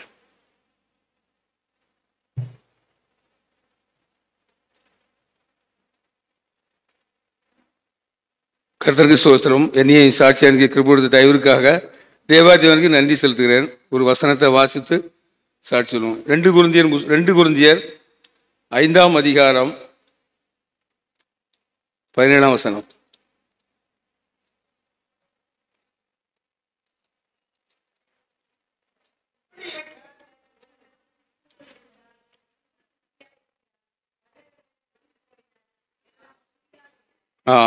இப்படி இருக்க ஒருவன் கிறிஸ்துவுக்குள் இருந்தால் புது சிருஷ்டியா இருக்கிறான், பழையவைகள் ஒளிந்து போயின, எல்லாம் புதிதாயின. அதாவது ஆண்டவருக்குள்ள வந்த பிறகு, அந்த ஆண்டவருக்குள்ள ரட்சிக்கப்பட்ட பிறகு எப்படி ஆண்டவர் எப்படி மாத்துதாரு, அது அந்த இதை பற்றி நான் சுருக்கமாக சொல்லுறேன். அதாவது நான் வந்து ஒரு தீவிர அரசியல் இருந்தேன் ஒரு 31 வருஷ காலமாக. உலக அரசியல் தான் அதிகமாக. அது பிறகு வந்தீங்கன்னா ரிட்டையர்ட் ஆனோம்னா 2014 ரிட்டையர்ட் ஆனேன். அதுக்கு பிறகு 3 வருஷம் பார்த்தீங்கன்னா அதுக்கப்புறம் அரசியல் தான். ஊரில் பொறுப்புல, கட்சியில் பொறுப்பு, எதுலையும் பொறுப்பு. 3 வருஷம் ரொம்ப தீவிரம் அந்த ரிட்டையர்ட் ஆன பிறகு, 14லேருந்து 17 வரைக்கும். அப்போ வந்து வேதம் வாசிக்கவே கிடையாது. வேதம் வாசிக்கிறதுனா அதாவது எப்போமாவது பண்டிகைகளுக்கு வாசிப்பேன், ஞாயிற்றுக்கிழமை கூட எப்போமாவது தான் வாசிப்பேன். டெய்லி பணிக்கு போகும்போது ஒரே ஒரு வசனத்தை நின்றுட்டு வாசிட்டு தான் போவேன். மனைவி ஜெபம் பண்ணி விடுவான். இதான் நடந்தது. அதாவது நான் இந்த ரட்சிக்கப்படுறதுக்கு முன்னே வேதத்தை எனக்கு 2 தடவை 3 தடவை தான் வாசித்திருப்பேன், ஞாபகம் இருக்குது. ரட்சிக்கப்படும்னா 60 வயசு தான் ரட்சிக்கப்பட்டிருக்கேன் 2017. அதுக்கு முன்னோட வாழ்க்கை முதல்ல சொல்ல 2014 நான் அரசு போக்குவரத்து இதில் கழகத்தில் நடத்துனர் வந்து பணியாற்றி 2014 ரிட்டையர்ட் ஆனேன். அங்கே இருக்கும்போதும் அரசியல் தீவிரம் தான். இங்கே இருக்கும்போதும் ரிட்டையர்ட் ஆன பிறகு 3 வருஷம் ரொம்ப தீவிரமாக இருந்து போராட்டம், ஆர்ப்பாட்டம் எல்லாம் சரி முதலாளமே நிற்கிறது. ஒரு ஏதாவது ஒரு அரசு பிரச்சனை அப்படின்னா ஒரு போராட்டம் ஸ்டாலினை பிடிக்க இது பண்ணாங்கன்னா முதலாளமே முக்கடையில் போய் நிற்போம். அடுத்தால ஒரு வந்து திருநெல்வேலியில் வந்து விவசாயிகள் போராட்டத்துக்கு வந்து ஓரத்துலேருந்து போனால் நாங்கள் போனோம். எங்கேருந்து ஒரு 7 பேர் தான் போயிருந்தோம். அதாவது ஒன்றிய அளவில் 150 பேர் நிர்வாகிகள் உண்டு. அதில் நாங்கள் போனது 7 பேர் தான். அப்போ 7 பேர் போனால் எவ்வளோ தீவிரமாக இருப்பேன்னு பார்த்துருங்க. 150 பேர் ஒன்றிய நிர்வாகிகள், ஒரு ஒன்றியத்திற்கு நிர்வாகிகள் 152 பேர். அதில் வந்து 7 பேர் தான் நாங்கள் போயிருக்கோம். அப்போ எவ்வளோ தீவிரமாக எல்லாரும் வரமாட்டாங்க. அதாவது திடீர்னு ரிமாண்ட் பண்ணிடுவாங்க. போராட்டம்னு சொல்லியாச்சுன்னா திடீர்னு உள்ள அரெஸ்ட் பண்ணி கல்யாண மண்டபத்தில் கொண்டு வச்சுருவாங்க, திடீர்னு ஜெயிலில் கொண்டு வச்சுருவாங்க. அப்படி நிறைய ட்ரிப் போயிருக்கோம். போன உடனே 2017 வரைக்கும் எங்கள் வீட்டு பக்கத்துல கல்யாண மண்டபம் இருக்குது. அதில் 2016 2017 3 தடவை அதில் இருந்திருக்கேன். 3 ட்ரிப் அதில் வச்சுட்டு சாயங்காலம் விட்டுருவாங்க. ஒரு ட்ரிப் திருநெல்வேலிக்கு போனேன். பிறகு 17 ட்ரிப்பு எங்கள் வேலை பார்க்கும்போது போராட்டத்தில் ஈடுபட்டு 17 ட்ரிப்பு 17 நாள் ஜெயிலில் இருந்தோம். அது ஜெயிலில் இருக்கும்போது ரொம்ப முதல்ல ஒரு நாள் தான் ஒரு மாதிரி தெரிஞ்சுது. பிறகு ஒன்றுமே தெரியல. அதான் மணி அடிப்பான், சாப்பாடு போனோம், எப்போ ஏதாவது ஓடிட்டு இருந்தது, ஒன்றுமே தெரியல. 17 நாள் வரைக்கும் நேரம் போனதே தெரியல. ஒரு நாள் மட்டும் தான் ரொம்ப கஷ்டமாக தெரிஞ்சுது. அது எதுக்கு அப்படி சொல்லுது அப்படின்னா, ரட்சிக்கப்படுறதுக்கு முன்னகட்டி நம்ம பெயர் கிறிஸ்தவனாக இருந்தேன். ஆண்டவரை பற்றி அதாவது அறிந்தும் அறியாதும் போல ஒரு ஞாயிற்றுக்கிழமை கூட எனக்கு ரெஸ்ட் இருக்காது. ஞாயிற்றுக்கிழமை கூட நான் அதாவது அந்த ஆப் வந்து சரியாக வராது. ஞாயிற்றுக்கிழமை கூட டியூட்டிக்கு போக வேண்டிய சூழ்நிலை வரும். அப்படி பார்த்தீங்கன்னா ஞாயிற்றுக்கிழமை இருக்கும்போது தான் சர்ச்சுக்கே போக முடியும். அப்படிப்பட்ட சூழ்நிலையாக இருந்த உடனே 2017 38 அப்போ வேதத்தை வாசிக்கிறது வந்து மொத்தத்தில் 60 வயசுக்கு முன்னே 2 தடவை வாசித்த ஞாபகம் இருக்குது. 2 தடவை 3 தடவை தான் வாசித்திருப்பேன். அதுக்கு மேலே வாசித்தது கிடையாது. நல்லா ஞாபகம் இருக்குது. அப்போ 2017 38வது ஆண்கள் முகாம். அதுக்கு முன்னால் வந்து என் மனைவி வந்து அடிக்கடி சொல்லுவாள், இந்த ஐக்கியமலர் புக்கு வந்து அவள் முதல்ல இந்த ஊழியத்தில் இருந்தாள். இங்கே இருக்கும்போது வைக்கும்போது அங்கேருந்து வருவாங்க போவாங்க. இங்கே அடிக்கடி வருவாங்க. சனிக்கிழமை உபவாசத்துக்கு வருவாங்க. அப்போ வரும்போது நீங்கள் இந்த முகாமில் போய் ஒரு நாள் கலந்துக்கிடுங்க, தட்டுலாம் கொண்டு போகணும், தட்டு மட்டும் கொண்டு போங்க அப்படின்னு சொல்லுவாள். நான் சரியுமே காது கேட்காது. அப்போ நம்ம அரசியலில் இருக்கோம், இதெல்லாம் எடுபடாதுல்ல. அப்போ அந்த உலகப்புறமான வாழ்க்கையில் முக்கியத்துவம் கொடுத்துட்டு இதெல்லாம் ஒன்றுமே எடுபடாது, காதே கேட்காது. இந்த காதில் வாங்கி இப்படி விட்டுருது. உங்கள் அண்ணன் என்னை பார்க்கும்போது சில நிகழ்ச்சியில் பார்ப்பாங்க, தம்பி வாங்க அப்படிம்பாங்க, சரி அப்படிம்பேன். அதோடு சரி. 2017 தான் அதை விருப்பத்தையும் செய்கையும் உண்டு பண்ணார் ஆண்டவர் தான். 2017 எங்கள் வீட்டில் ஐக்கியமலர் புக்கு வந்தது. வந்துக்கிட்டே இருக்கும். வந்துக்கிட்டு இருந்தோடனே 2017 ஜனவரி மாதம் இந்த புக்கில் வந்து அப்பவுமே போட்டாங்க.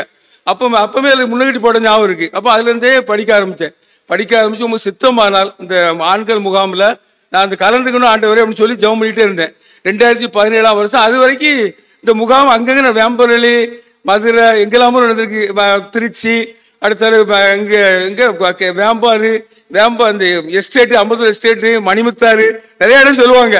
ஆனால் 37 முகாம் நடந்திருக்கு வெளியூரில் தான். நம்ம அதுக்கு 38 ஆண்கள் முகாமில் ஆண்டவர் எனக்கு கலந்து கொடுத்து கிருபை செய்தார். 38 ஆண்கள் முகாமில். ஆனால் அதுக்கு முந்தைய நிறைய பேர் ஊழியத்தெல்லாம் கூப்பிட்டாங்க. ரிட்டையர்டாக காணிக்கை பிடிக்க வாங்க தம்பி அப்படின்னா, சார் நம்மளுக்கு சரியாக ஜெபமே பண்ண தெரியாது, காணிக்கைக்கு நம்மளுக்கு சம்மந்தம் இல்லை அப்படின்ட்டு. ஏன்னா ஜெபம் பண்ணதுக்கு நாங்கள் வண்டியை காலையில் நானும் என் கூட ஒரு கிறிஸ்தவ நண்பர் தான் ஓட்டுநர் இருந்தார். அவர் தான் ஜெபம் பண்ணுவார். அப்படியே வீட்டுக்காரன்னு சொல்லி, என்ன செல்விக்கு விசுவாசம் இல்லை, ஜெபம் கூட பண்ண மாட்டேக்கார அப்படிம்பாரு. இவங்க வீட்டுக்காரர் வந்து கம்ப்ளைண்ட் சொல்லுவார். அப்படி இருந்த என்னையா ஜெபம் பண்ண கூட தெரியாது, என்னை காணிக்கை பிடிக்க கூப்பிட்டாங்க. கூப்பிட்ட உடனே நான் வர முடியாது, எனக்கு சம்மந்தம் இல்லை, நீங்கள் சும்மா வந்து காணிக்கை பிரித்தப்போ நம்மளுக்கு தெரியவே செய்யாது, காணிக்கை பிரிக்கவும் தெரியாது, ஜெபம் பண்ணவே தெரியாது அப்படின்ட்டு. அப்படிப்பட்ட என்ன 2017 இந்த ஆண்கள் முகாமில் இங்கே வெளியே வச்சா நடந்தது. முதல் தடவையா ஜெப கூடாது இந்த முகாம் இங்கே ஆரம்பம். அதில் 3 நாள் நான் கலந்துக்கிட்டேன். முதல் நாள் வரும்போது இங்கேயே தங்கியாச்சு. இங்கே நான் எல்லாம் கொண்டாச்சேன் பேக்கில், எங்கள் சம்பந்தார் வீடு எல்லாம் இங்கே இருக்கு. நம்ம ஏன் பழக்கம் அப்படின்னா எங்கே இருந்தாலும் ஒரே மனதாக இருக்கணும். அங்கே போனோம்னா அவங்களுக்கு டிஸ்டர்பாக இருக்கும். நீங்கள் காலையில் போங்கம்பாங்க, நம்ம 6 மணிக்கு 8 மணிக்கு போங்கம்பாங்க. இது எதுக்கு நம்மளை வச்சு அவங்களும் இடைஞ்சிடக்கூடாது. நம்மளால அவங்க வேலை கிடைச்சோன்னா நான் அங்கே போகலை. 2 நாள் இங்கேயே தங்கிட்டேன். அதாவது வியாழன், வெள்ளி, சனி, வியாழக்கிழமை இங்கே தங்கியாச்சு, வெள்ளிக்கிழமை சனிக்கிழமை முடிஞ்சுதான் போனேன். 2 நாளைக்கு ட்ரெஸ் எல்லாம் கொண்டாச்சு.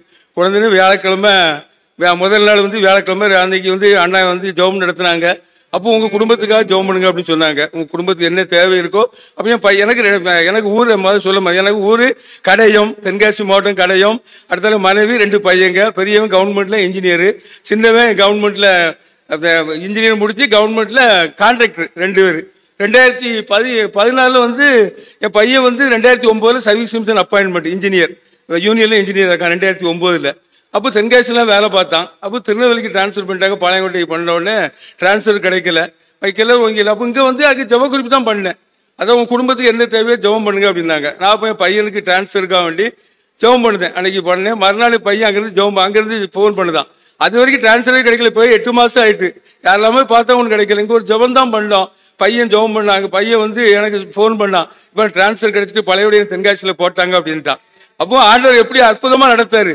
அதாவது இங்கே கூட்டு வந்து ஜெபிக்க வைத்து ஒரு ஆண்டவர் அற்புதத்தை செய்தார். அப்போ இங்கே வந்து வந்த உடனே அந்த 3 நாளும் கலந்துக்கிற ஆண்டவர் உதவி செய்தார். நல்ல வேதத்தை வாசிக்க, நல்ல வேதத்தை ஜெபம் பண்ண தெரியாதுன்னா, வேத வாசிக்க தெரியாதுன்னா முறைப்படி கோர்வையாக வாசிக்க தெரியுது. லாக்டவுனில் பார்த்தீங்கன்னா நிறைய வசனங்கள், ஆண்டவர் லாக்டவுனில் பார்த்தீங்கன்னா வேதத்தில் நிறைய வசனங்களை இருதயத்தில் பதிக்கக்கூடிய அளவுக்கு நிறைய ஆதியாமத்திலிருந்து வெளிப்படுத்துற வரைக்கும் ஆரம்பிச்சோம்னா கடைசியாக வசனம் இப்படி பெருமைக்காக சொல்லலை, இருப்பு நம்மளை விட தளபாடமாக சொல்லக்கூடிய ஆண்டவர் தாழ்ந்து எனக்கு கொடுத்தார். அது எப்படி கொடுத்தாரு அப்படின்னா, டெய்லி சொல்லிக்கிட்டே இருப்பேன். ஒரு நாள் படிச்சா விட்டுறது கிடையாது. டெய்லி மாறி வாரத்துக்கு ஒரு 500 வசனம்னு சொல்லினா, குறிப்பாக எனக்கு எவ்வளோன்னு எண்ணல, அதோட அதிகமாக தான் இருக்கும். அது எவ்வளவு சொன்னீங்கன்னா அந்த வசனத்தை வாரத்துக்கு 3 தானே சொல்லிடுவேன். மனசுகளே சொல்லிடுவேன். எங்கேயும் போகும்போது, வைக்கும்போது, வீட்டில் இருக்கும்போது, சைக்கிளில் போகும்போது, பைக்கில் போகும்போது, எங்கே போனாலும் சரி, திருநெல்வேலி போகும்போது, எங்கே போகும்போது, சுரண்டைக்கு வரும்போது மனசுகளே வசனத்தை அப்படின்னு சொல்லுவேன். எல்லா வசனமும் இருப்பு நம்மளை கொண்டு சரியா வரிசையா, அதான் ஆதியாமத்திலிருந்து வெளிப்படுத்துற வரைக்கும். இந்த லாக்டவுனில் அப்போ கிருபை செய்கிற ஆண்டவர் ஏகப்பட்ட வசனங்கள். அது இப்போ சங்கீதம் 37, 31 ஆண்டவன் அவனுடைய தேவன் அருளிய வாதம், அவனுடைய தேவன் அருளிய வேதம் அவன் இதயத்தில் இருக்கிறது, அவன் நடைகளில் ஒன்றும் பிசகுவதில்லை. அதாவது நம்ம இருதயத்தில் வசனம் இருக்க நம்மளை வசனம் தான் சுத்தப்படுத்தும், பரிசுத்தப்படுத்தும். நம்ம ஏதாவது பரிசுத்தத்தில் குறைச்சல் இருந்தோம், ஏதாவது பொய் சொன்னோம் அப்படின்னா வசனம் தானே சரிப்படுத்தும். உங்களுடைய சத்தியத்தின்படி என்னை பரிசுத்தமாக்கும். அதாவது நீதிமொழிகள் 17, யோவான் எழுதிய சுவிசேஷம் 17:17 உங்களுடைய சத்தியத்தின்படி அவர்களை பரிசுத்தமாகும், வசனமே சத்தியம். இப்படி அப்போ அண்ணன் ஒரு நாள் பேசிட்டு இருக்கும்போது, லாக்டவுனில் பேசிட்டு போது அண்ணன் சொன்னேன். அப்போ ஐக்கியத்தில் வந்து அண்ணனுக்கு இந்த ஊருக்கு ஒருத்தர் அம்சம் திட்டத்தில் ஆண்டவர் சிலர் இந்த கிருபையை கொடுப்பாரு அப்படின்னு சொல்லி பைபிளை வாசிக்க வச்சு ஏகப்பட்ட வசனங்கள் அந்த ஆண்டவர் கிருபையால் அந்த வசனங்கள் இன்னும். அது எதுக்கு காரணம்னா, வாரத்துக்கு 3 தடவை சொல்லிடுவேன். 7 நாளைக்குள்ள அந்த 2 கம்ப்ளீட்டாக ஆதியாகமத்திலிருந்து வெளிப்படுத்துறதுக்கு 3 சொல்லிடுவேன். இப்படி கிருபை செய்தார். அதோட ஊழியத்தில் வந்து ஆண்டவர் வேதத்தை வாசிப்பதற்கு இங்கு உள்ள ஆலோசனைகள், போதனைகள், ஜபரைக்கு ஜப கூடாரத்துக்கு வரும்போது ஆண்டவர் அச்சர கிருபைக்காக, ஜப ஆவிக்காக, மற்றபடி ஊர்லேயும் ஆண்டவர் உடனே ஊழியத்தை செய்ய ஆண்டவர் கிருபை செய்தார்.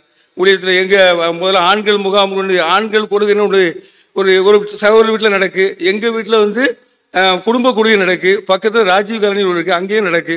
மூணு இடத்துல நடக்க ஆண்டவர் கிருபை செய்தார். அதுக்கு பிறகு வேதத்தை வாசிப்பதற்கு, அதாவது வேதத்தை பல முறை, இப்பெல்லாம் பார்த்தீங்கன்னா கிட்டத்தட்ட ரட்சிக்கப்பட்டு 7 வருஷம் ஆகுது. கிட்டத்தட்ட 17 தடவை வாசிச்சிருக்கேன். 60 வயசு வரைக்கும் 3 தடவை தான் வாசிக்க ஞாபகம் இருக்கு. இப்போ 7 வருஷம் முடிஞ்சு 8ஆவது வருஷத்துல வந்திருக்கேன். கிட்டத்தட்ட 17 தடவை வாசிச்சிருக்கேன். இதுக்கு என்ன காரணம்னா இங்கு கொடுத்த ஆலோசனைகள், போதனைகள், வழிநடத்தல் தான். ஏன்னா வேதத்தை வாசிக்க தான் ஆண்டவர் நம்ம நிறைய கற்றுக் கொடுப்பார். வேத வசனத்தின்படி தான் நம்மளை நடத்துவார். வசனம் இதயத்தில் இருக்க தான் நம்மளை பரிசுத்தப்படுத்தும்.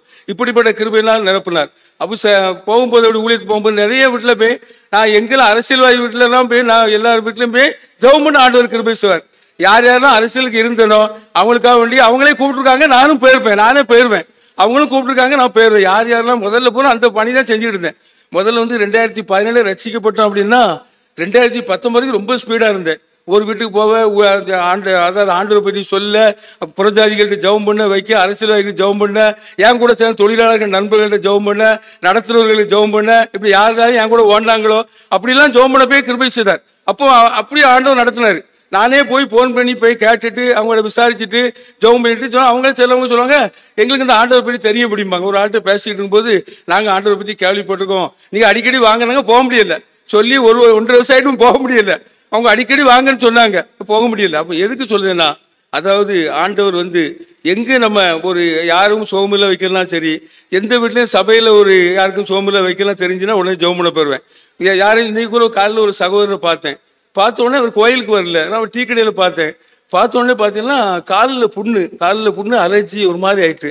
பார்த்தோன்னே ஒரு மாதிரி ஆயிட்டு. யார் நீங்கள் கோயிலுக்கு வரலையோ அப்படின்னு. ஆமாம் வரல அப்படின்னாரு. அப்போ நான் சரியாக கவனிக்கலை. முதலே கோயிலுக்கு வரல, நீங்கள் கோயிலுக்கு வந்தீங்களான்னு கேட்டேன். வரல அப்படின்னாரு. என்னன்னு கேட்டேன். இப்படி கால் அலர்ஜி அப்படின்னாரு. உடனே ஆண்டவர் உணர்த்துறாரு. இப்போ மத்தியானம் சாயங்காலம் போய் ஒரு 5:30 மணிக்கு அவங்க வீட்டில் போய் ஜெபம் பண்ணிட்டு வந்தேன். அவர் வந்து அதாவது கோயிலுக்கு வரக்கூடிய ஆள் தான், ஆனால் டீ கடைக்கு வர்றாரு. டீ கடைக்கு வந்து பைக்கில் வர்றாரு, ஆலயத்துக்கு வரல. ஆண்டவர் பாரத்தை உண்டு பண்ணார். உடனே அவங்க வீட்டில் போய் சாயங்காலம் போய் ஜெபம் பண்ண ஆண்டவர் கிருபை செய்தார். யார் சொல்றதுன்னா ஐக்கியத்தில் கொடுத்த ஆலோசனைகள், போதனைகள். இங்கே சொல்லுவாங்க, நீ யாரும் ஜெபம் பண்ணலாம் வைக்கலாம், இங்கே பார்க்க போகணும், ஜெபம் பண்ணணும், மற்றவங்களுக்காக ஜெபம் பண்ணணும், சபைகளுக்காக ஜெபம் பண்ணணும், ஊழியங்களுக்காக ஜெபம் பண்ணணும், அப்படி உங்கள் ஊர் எழுப்புதலுக்காக ஜெபம் பண்ணணும் அப்படின்னு சொல்லி கற்றுத்தந்ததுனால அப்படியே ஆரம்பத்துல இருந்தே இப்போ கொஞ்சம் குறைஞ்சிருக்கு. ஏன்னா ஆண்டவர் ஒவ்வொரு நேரமும் ஒவ்வொரு மாதிரி நடத்துவார். நம்ம அது வந்து எப்போதும் அப்படி இருக்குன்னு சொல்ல முடியாது. இப்போ நிறைய வீட்டுக்கு போகணும் திட்டம் போட்டிருங்க. அது ஆண்டவர் கிருபை சார். நிறைய பேருக்கு ஆண்டவர் பற்றி சொல்லணும், நிறைய வீட்டில் ஜெபம் பண்ணணும் அப்படின்னு சொல்லி நிறைய நினைச்சிருக்கேன். ஆனால் ஆண்டவர் கிருபை செய்வார். அதை இப்போ சுருக்கமாக சொல்லி முடிக்கேன். அதாவது இப்படி இந்த ஊழியங்களில் வேதத்தை பலமுறை வாசிப்பதற்கும், நிறைய பேருக்கு ஜெபம் பண்ணுவதற்கும், அடுத்தவங்க வீட்டில் ஜெபம் பண்ணுவதற்கு, அடுத்தவங்களுக்கு ஆண்டவர் பற்றி சொல்லுவதற்கு இப்படி ஆண்டவர் பயன்படுத்தி இருக்கிறார். அதாவது ஒருவன் கிறிஸ்துவுக்குள் இருந்தால் புது சிருஷ்டியா இருக்கார், பழையவர்கள் ஒளிந்து பண்ணி எல்லாம் போய் தானே. எல்லாம் எனக்கு அந்த அரசியல் விட்டு வந்தோடனே எனக்கு பார்த்தீங்கன்னா 6 மாதம் நெருக்கடி. ரொம்ப ஃபோன் பண்ணிக்கிட்டே இருப்பாங்க. ஏன்னா முதலாக நிற்க நான் தான் நிற்பேன். நான் எப்போதுமே அப்படிதான். டிப்போவில் வேலை பார்க்கும்போதும் கேட்டில் முதல் ஆள் என்றாவது நான் தான். 10:30 டியூட்டிக்கு 8:30 மணிக்கெலாம் போயிடுவேன். எல்லாரும் ஆச்சரியப்படுவாங்க. முதல்ல இருந்து ஆண்டவர் கிருபை செய்தார். ரட்சிக்கப்படுறதுக்கு முன்னாடி அப்படி தான் 10 மணி தான் எல்லாரும் வந்து ரேக்கை தூக்கிட்டு ஓடுவாங்க. டிக்கெட் புக்கு தூக்கிட்டு ஒன்றுமே நான் எல்லாத்தையும் டிக்கெட்லாம் உழைச்சி கம்ப்ளீட்டாக தரவாக செக் பண்ணி நம்பர் ஸ்டார்டிங் சரியா இருக்கா, எண்டிங் சரியா இருக்கா. ஏன்னா அதில் பிரச்சனை எடுத்து கொண்டு போயிட்டோம்னா அதில் கரப்ஷன் நம்ம தான் கட்டணும். அவர் 2000 ரூபா டிக்கெட் தொலைஞ்சா நம்ம தான் கட்டணும். அது ஆண்டவர் கிருபை செய்தார். என்ன இவங்க இப்படியே தான் இருக்காருப்பாங்க. இவன் இப்படி தூக்கிட்டு இப்படி ஓடிடும். கடைசி அங்கே போன ஒரு புக்கை காணுமா அதை காணுமா கடைசி 2000 ரூபா கட்டுவாங்க. நம்மளுக்கு இது வரைக்கும் கடைசி வரைக்கும் ஆச்சு. எந்த பணியில் கரெக்டாக அட்வான்ஸாக போவேன், அட்வான்ஸாக செக் பண்ணுவேன். எனக்கு இந்த அவசரப்பட்டு போகிறதே பிடிக்காது. எதுலையுமே முன்னகட்டி போகணும் அப்படி தான் என்ன வரும். அப்படி ஆண்டவர் இப்படி கிருபை செய்தார். அப்போ எங்கள் வீட்டில் 3 இடத்துல நடக்க ஆண்டவர் ஊழியம் செய்ய கிருபை செய்தார். நிறைய பேருக்கு ஆண்டவர் பற்றி அறிவிக்க செய்தார். இதுக்கு காரணம் எழுப்புதல், ஜெபைக்கு ஆலோசனைகள், போதனைகள், வசனம் தான். வசனத்தை வேதத்தை வாசிக்க இருதயத்தில் வசனம் இருக்க நம்மளை வசனம் பரிசுத்தப்படுத்தும். எதுல காரியத்துல சரியில்லையோ வசனம் நம்மளை தெளிவுபடுத்தும். பரிசுத்தம் இல்லையா, உண்மை பொய் சொல்லிட்டோமா, அப்போ நீ ஆண்டவர் கொடுத்துற மெய்சாட்சிக்காரன் பொய் சொல்லலாம், பொய் சாட்சிக்காரன் பொய்களை ஊதுகிறான் அப்படின்னு ஆண்டவர் உணர்த்துவார். 14:5 நீதிமொழிகள் 14:5. அதாவது நம்ம உண்மையா இருக்கவங்க நம்ம நினைக்கும் சில நேரத்துல ஒரு பொய் சின்ன பொய் தானே அப்படின்னு சொல்லி, அந்த சின்ன பொய் பெரிய பொய். ஏன்னா பொய்க்கு பிதா வந்து யாரு? பிசாசு. அவன் சொல்லுவான், நீ பொய் சொல்லிட்டால பெரிய ஊழியக்காரனா, காலில் நீ பொய் சொல்ல வச்சிட்டோம்லாம்ப்பா. அதுக்கப்புறம் நம்ம ஆண்டவர் சமூகத்தில் வந்து லேட் ஆகும். அதனால நம்ம அந்த வசனத்தை நல்லா வேதத்தை நல்லா வாசிப்போம், நல்ல ஐக்கிய ஆலோசனை போதையில் நடப்போம், நல்ல ஊழியத்துக்கு நல்ல நம்மளை ஒப்பு கொடுப்போம். இன்னும் ஊழிய பாதையில் ஆண்டவர் நம்ம ஒவ்வொருத்தையும் வல்லமையாக பயன்படுத்துவார். கடந்த வருஷத்தை விட நம்மளுக்கு வைராக்கிய வாஞ்சியா இருக்கணும். அதான் ஆண்டவர்களோட வைராக்கிய வாஞ்சியா இருக்கணும். நம்ம கடந்த வருஷத்தை விட 2024 ரொம்ப கடந்த மாசத்தை விட இந்த மாசத்துல வைராக்கிய வாஞ்சியா இருக்கணும். ஊழியத்திற்கு முதலிடத்தை வச்சு மற்ற எல்லாம் செய்யும் போது நம்ம குடும்பத்தை, நம்ம பிள்ளைகள் காரியத்தை எல்லாம் எல்லா தொழில எல்லாம் ஆண்டவரே நடத்துவார். கர்த்தர் நாமம் மகிமைப்படுவதாக.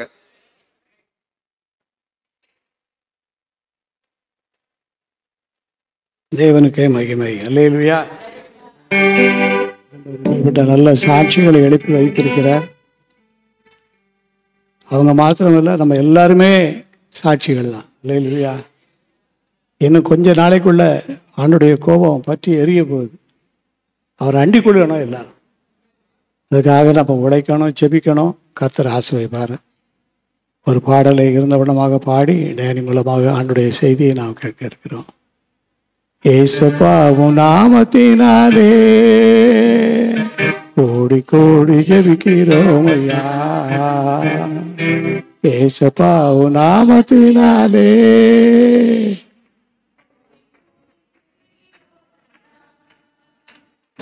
கூட்டமாய் ஜெபிக்கிறோம் ஐயா.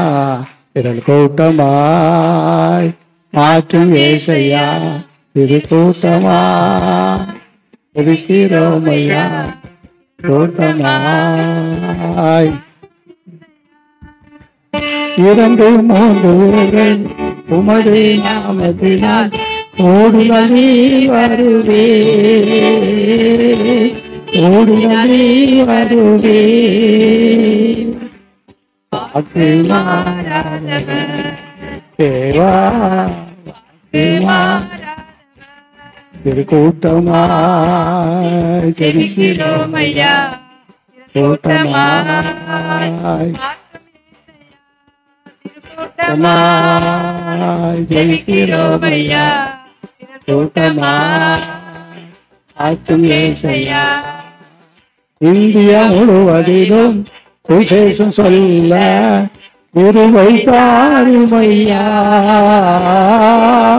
கிருபை தாரும் ஐயா. வல்லமை தாரும் ஐயா. தேவா வரங்களை தாரும் ஐயா. வல்லமை தாரும் ஐயா. தேவா வரங்களை தாரும் ஐயா. திரு கூட்டமாய் ஜெபிக்கிறோம் ஐயா. திரு கூட்டமாய் மாற்றும் ஏசையா. திரு கூட்டமாய் ஜெபிக்கிறோம் ஐயா. திரு கூட்டமாய் ஏசையா. சிறிய கூட்டமா இருக்கிறோம், பெரிய கூட்டமா வரக்கூடிய நாள் பக்கத்துல வந்துச்சு. தொடர்ந்து ஆண்டவர் நம்மளோடு கூட பேசுவோம்.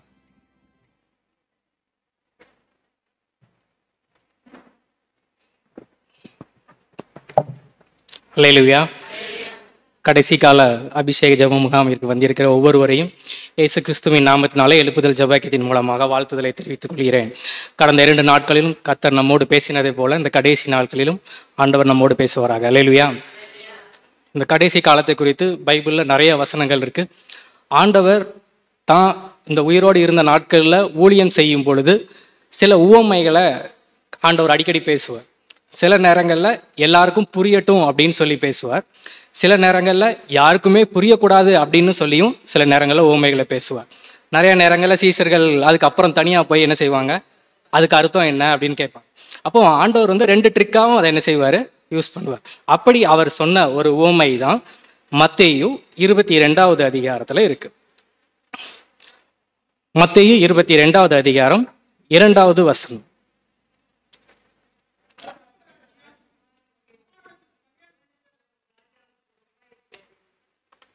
அடுத்த வசனம் போதும், அவ்வளவுதான். பரலோக ராஜ்யம் வந்து தன் குமாரனுக்கு கல்யாணம் செய்த ஒரு ராஜாவுக்கு ஒப்பாயிருக்கிறது. அழைக்கப்பட்டவர்கள் அப்படின்னா அது ராஜாவை தவிர்த்து அல்லது ராஜாவினுடைய குடும்பத்தை தவிர்த்து மற்றவர்கள் தான் யாரு, அழைக்கப்பட்டவர்கள். நம்ம வீடுகளில் கல்யாணம் நடக்கு, நம்மளே எத்தனையோ கல்யாணங்கள் நடத்தியிருப்போம். அப்போ நமக்கு தெரியும், நம்ம வீட்டில் கல்யாணம் நடக்குன்னா நாம தான் இப்போ ராஜா. அதில் சொல்லப்படி அந்த ராஜா ஒரு குமாரன் இருக்கிறாரு, அவருக்கு கல்யாணம். அப்போ அழைக்கப்பட்டவர்கள்னா மற்றவர்கள். கரெக்டா? இதுக்கு ஒரு பரலோக ராஜ்யத்துக்கு தொடர்பு படுத்தி ஆண்டவர் இந்த உவமைகளை சொல்றாரு. இப்போ இதே மாதிரி ஒரு கல்யாணம் செட்டப் பழைய ஏற்பாட்டில் நடந்திருக்கு. நம்ம அதை குறித்து தியானிப்போம்.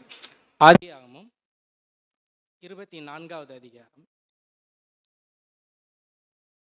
2வது வசனம். ஆதியாகமம் 24:2.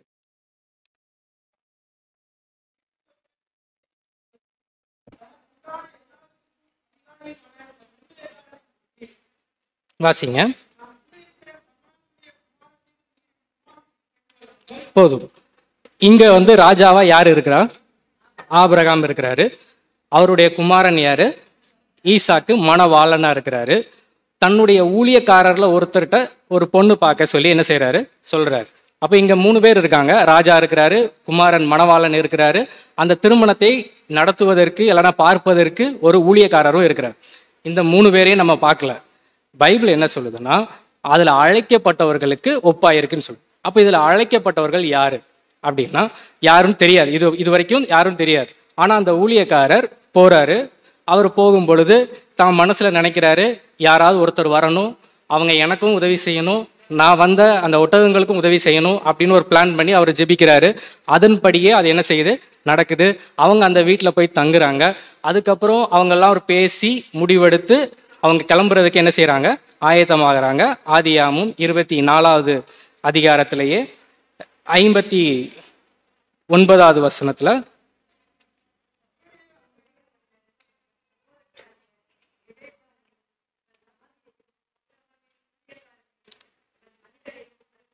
போதும். அனுப்பு வைத்துனா எங்க அனுப்பிட்டாங்க?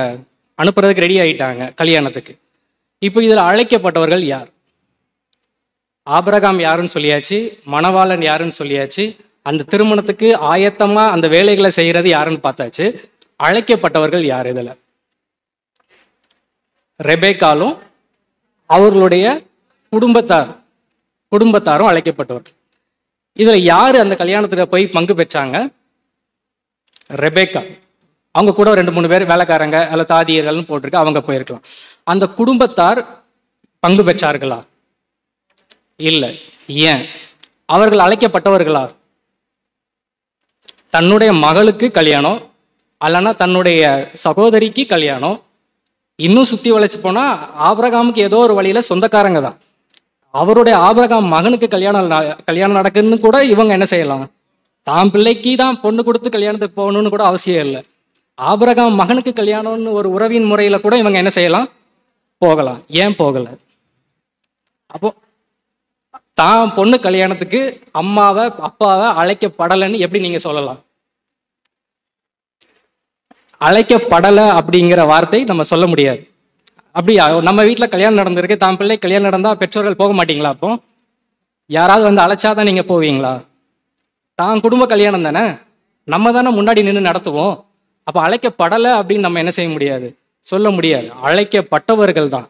ஆனா ரெபேக்கால் போனாங்க, இன்னொரு குரூப்பு போகலை. அந்த இன்னொரு குரூப்பு தான் நம்ம இந்த செய்திக்காக அவருடைய சகோதரர் லாபான், அவருடைய பெற்றோர்கள் அப்படின்னு நம்ம வச்சுக்கோம். இப்போ 2 குரூப் இருக்காங்க. ஒருத்தர் அழைக்கப்பட்டவர்கள் திருமணத்திற்கு கலந்து கொண்டாங்க. நம்ம மத்தேயு 22ல வாசிச்சதுபடி அவங்க எங்க போயிட்டாங்க? பரலோக ராஜ்யத்துக்கு மணவாளனை சந்திக்க போன மாதிரி அடையாளம். அழைக்கப்பட்டும் போகாம இருக்கிறவங்க லாபானும், அதாவது அண்ணனும், பெற்றோர்களும் இல்லை மற்றவர்களும் அப்படின்னு வைத்துக்கொள்ளும். இவங்க பரலோக ராஜ்யத்துக்குள்ள தகுதி பெறாம போயிட்டாங்க. இப்ப நமக்கும் ஆண்டவர் ஒரு திருமணத்தை நடத்துறாருன்னு சொல்லி அவர் மணவாளனா என்ன செய்யறாரு? இருக்கிறார். வெளிப்படுத்தல நம்ம அடிக்கடி வாசிக்கும் பொழுது இயேசுவை எப்படி ஒப்பிடப்படுகிறது? மணவாளனாக ஒப்பிடப்படுகிறது. நாமெல்லாம் யாரு? மணவாட்டி. இப்போ நாம கல்யாணத்துக்கு போவோமா, இல்ல எனக்கு அழைப்பு இல்லை அப்படின்னு நம்ம சொல்லிட்டு போகாம இருப்போமா? கண்டிப்பா போகணும் அப்படின்னு நம்ம ஆசைப்படும். இங்க ஒரு குரூப் போயிருக்கு, ஒரு குரூப் போகல. போனவங்க ஏன் போனாங்க, போகாதவங்க ஏன் போகல அப்படின்னு சொல்லி அதே அதிகாரத்துல நம்ம சில வசனங்களை நம்ம வாசிப்போம். 17வது அதிகாரம் 17வது வசனம் 24-17.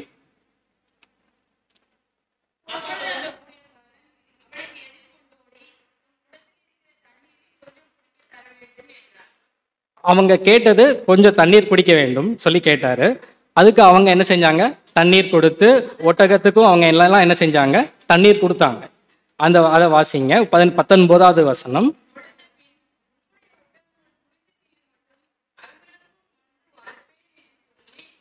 அப்ப ரெபெக்காள் ஒரு ஊழியம் பண்றாங்க. ஒருத்தர் தங்கிட்ட கேட்கும்போது அதை உதவி செய்தாங்கன்னு எடுத்துக்கலாம்.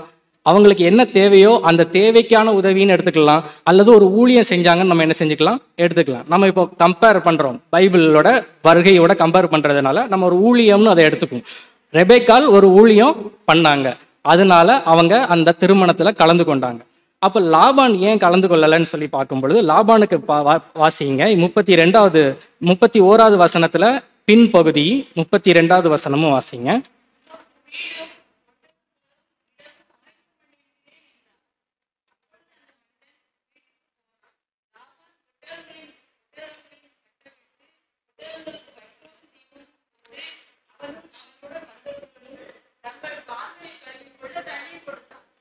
இதுவும் ஒரு ஊழியம்தான். ரெபெக்காள் அவங்களுக்கு தண்ணீர் கொடுத்தாங்க, ஒட்டகங்களுக்கு தண்ணீர் கொடுத்தாங்க, ஒரு ஊழியம் பண்ணாங்க. லாபானும் அவருக்கும் ஒரு இடம் ஆயத்தம் பண்ணியிருக்கிறாரு. அது போக ஒட்டகங்களுக்கு வைக்கோல் கொடுக்குறாரு, தீவனம் போடுறாரு, வந்தவங்களுடைய கால்களையும் கழுவுறதுக்கு தண்ணீர் கொடுத்தாரு. அவரும் ஊழியம் தான் பண்ணாங்க, இந்த அம்மாவும் ஊழியம் தான் பண்ணாங்க. ஆனா ஒருத்தர் உள்ள போயிருக்காங்க, ஒருத்தர் உள்ள போகல. அது எப்படி? 2 பேரும் ஊழியம் தானே பண்ணாங்க. ஆண்டவர்கிட்ட போய் நிறைய பேர் சொல்லுவாங்கல்ல, நான் உம்முடைய நாமத்தினால பேய்களை விரட்டினேன், பிசாசை விரட்டினேன், அற்புதம் பண்ணேன், என்னெல்லாமோ பண்ணேன், ஊழியெல்லாம் பண்ணேன், எனக்கு உள்ள என்ன செஞ்சிருங்க, இடம் தந்துருங்கன்னா அவர் என்ன சொல்லுவாரு? இவரும் அதே தானே, இவரும் ஊழியம் தானே பண்ணியிருக்கிறாரு. அந்த ரெபெக்காள் என்ன ஊழியம் பண்ணாங்களோ இவர் பண்ண ஊழியமும் கிட்டத்தட்ட ஒண்ணுதான். அவங்களும் தண்ணீர் கொடுத்தாங்க, இவங்களும் அதே ஒட்டகத்துக்கு தான் இவரும் நல்லா பார்த்துக்கிட்டாரு. அப்ப 2 பேர் பண்ண ஊழியமும் ஒண்ணுதான். அப்புறம் ஏன் ஒருத்தர் உள்ள போனாங்க, ஒருத்தர் உள்ள போகலையா? அது இன்னும் வாசிக்கும். 22வது வசனத்துல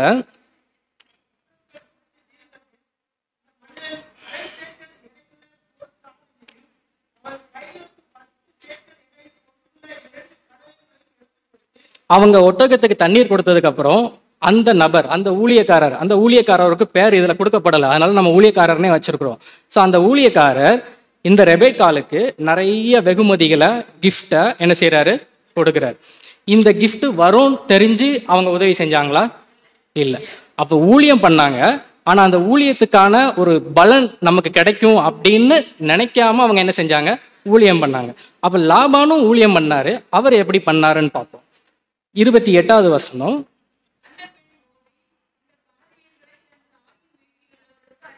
எந்த காரியங்களை அறிவித்தால்?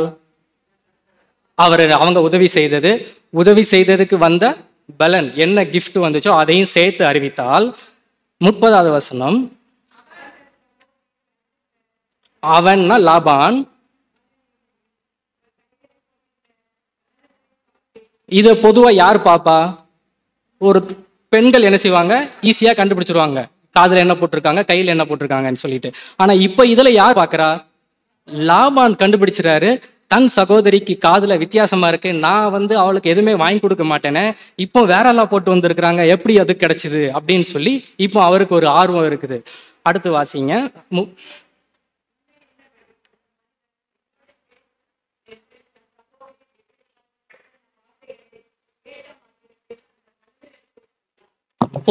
போதும். திருமண வயதுல ஒரு பெண் இருக்காங்க வீட்டுல. வர்றவரு பார்க்கும்போதே ஒரு திருமணத்துக்கு தான் வந்திருக்கிற மாதிரி லைட்டா ஒரு சிக்னல் கொடுத்துருக்கிறாரு. அதுக்கான கிஃப்டையும் கொடுத்துருக்கிறாரு. வீட்டில் இருக்க அண்ணனுக்கு என்ன மைண்ட்ல ஓடும்? எல்லாருக்குமே ப்ராக்டிக்கலா தெரியும்ல, ஒரு வயசுல ஒரு பொண்ணு ஒரு பையன் இருந்தா என்ன நடக்கும்னு எல்லாருக்கும் தெரியும்.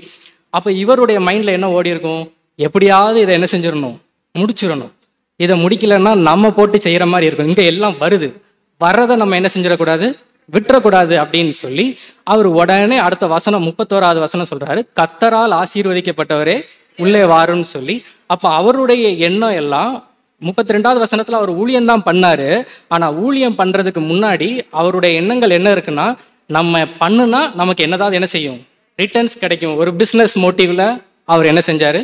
ஊழியம் பண்ணாரு. ஊழியத்தை நம்ம பிசினஸா என்ன செய்ய முடியாது, பார்க்க முடியாது. பிசினஸ்னா என்ன? நம்ம ஒன்று போடுவோம், ஒரு 1000 ரூபாய் போடுவோம், நமக்கு ஒரு 2000 என்ன செய்யும், கிடைக்கும் அப்படின்னு சொல்லி பார்க்கறது. ரெபேக்காள் ஊழியத்தை ஊழியமா பண்ணாங்க. அவங்களுக்கு திரும்ப கிடைக்கணும் அப்படின்னு அவங்க எதிர்பார்க்கல. அப்போ திரும்ப கிடைக்கணும்னு எதிர்பார்க்கலன்னா ஆண்டவர் நம்மளை இந்த பூமியில இருக்கும்போது ஆசீர்வதிக்கவே மாட்டாரா அப்படின்னா அது கிடையாது. அவர் கொடுக்க வேண்டியதை அவர் செய்வார், அது அவருடைய கடமை. நம்ம கடமை என்னதோ அதை நம்ம செஞ்சுக்கிட்டே இருக்கணும். நமக்கு அவர் கொடுக்க வேண்டியதை ஆட்டோமேட்டிக்காக என்ன செஞ்சுட்டே இருப்பாரு, தந்துட்டே இருப்பார். ஸோ அவங்களுக்கு ஆண்டவர் கிஃப்ட்டும் கொடுத்தாச்சு, ஆசீர்வாதத்தை கொடுத்தாச்சு. நீங்க என்ன விரும்புறீங்களோ அந்த ஆசீர்வாதத்தையும் கொடுத்தாச்சு. ஆனா இவருடைய எண்ணம் எல்லாம் எப்படி இருந்தது, நமக்கு ஏதாவது கிடைக்கும் அப்படின்னு சொல்லி இவர் என்ன செய்யறாரு, ஊழியம் பண்றாரு. அப்ப ரெண்டு ஊழியத்துக்கும் என்ன இருக்குது, வித்தியாசம் இருக்குது. ரெண்டு பேரும் ஊழியம் பண்றாங்க. ஆனா ஒருத்தர் உண்மையாய் ஊழியம் பண்றாங்க, ஒருத்தர் கொஞ்சம் மிஞ்சி என்ன செய்யறாரு, ஊழியம் பண்றாரு. நம்ம பைபிள்ல இருக்கு, மிஞ்சின நீதிமானாய் ஈராது. நம்ம மிஞ்சி என்னைக்குமே என்ன செய்யக்கூடாது, இருக்கக்கூடாது. அப்போ இதனாலதான் அவங்க அடுத்த வசனத்துல, அடுத்த அதிகாரத்துல, அதே அதிகாரத்துல 55வது வசனம் இல்ல 53வது வசனத்திலே வாசிங்க.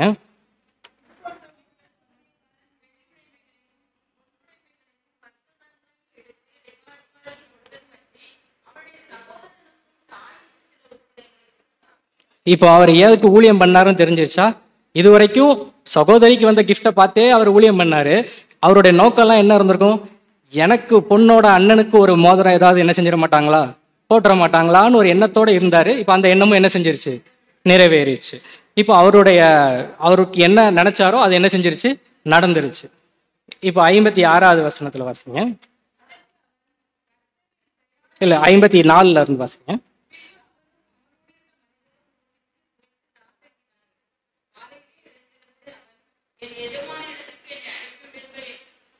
அவர் சொல்றாரு, இனிமே எல்லாம் ரெடி ஆயிட்டு, இப்போ கல்யாணம் ரெடி ஆயிட்டு, கல்யாணத்துக்கு எங்களை என்ன செஞ்சிருங்க, அனுப்பிடுங்க அப்படின்னு சொல்றாரு. 55வது வசனத்தை வாசிங்க.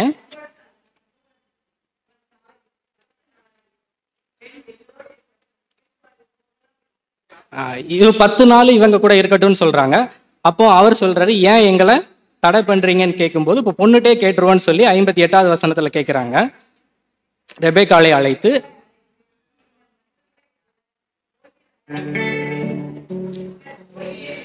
அவளுங்களுக்கு தெரியும் இங்க இருந்தோம்னா இவங்க எல்லாத்தையும் பிடுங்கிடுவாங்க, நம்ம ஓடி போறதுதான் என்னது, ஐ மீன் நம்ம போறதுதான் என்னது நல்லது அப்படின்னு என்ன செஞ்சுட்டாங்க, நினைச்சிட்டாங்க. அவங்க தான் இவ்வளவு நாள் பார்த்துருப்பாங்கல்ல தன்னுடைய சகோதரன் எப்படிப்பட்ட ஆளுன்னு சொல்லிட்டு.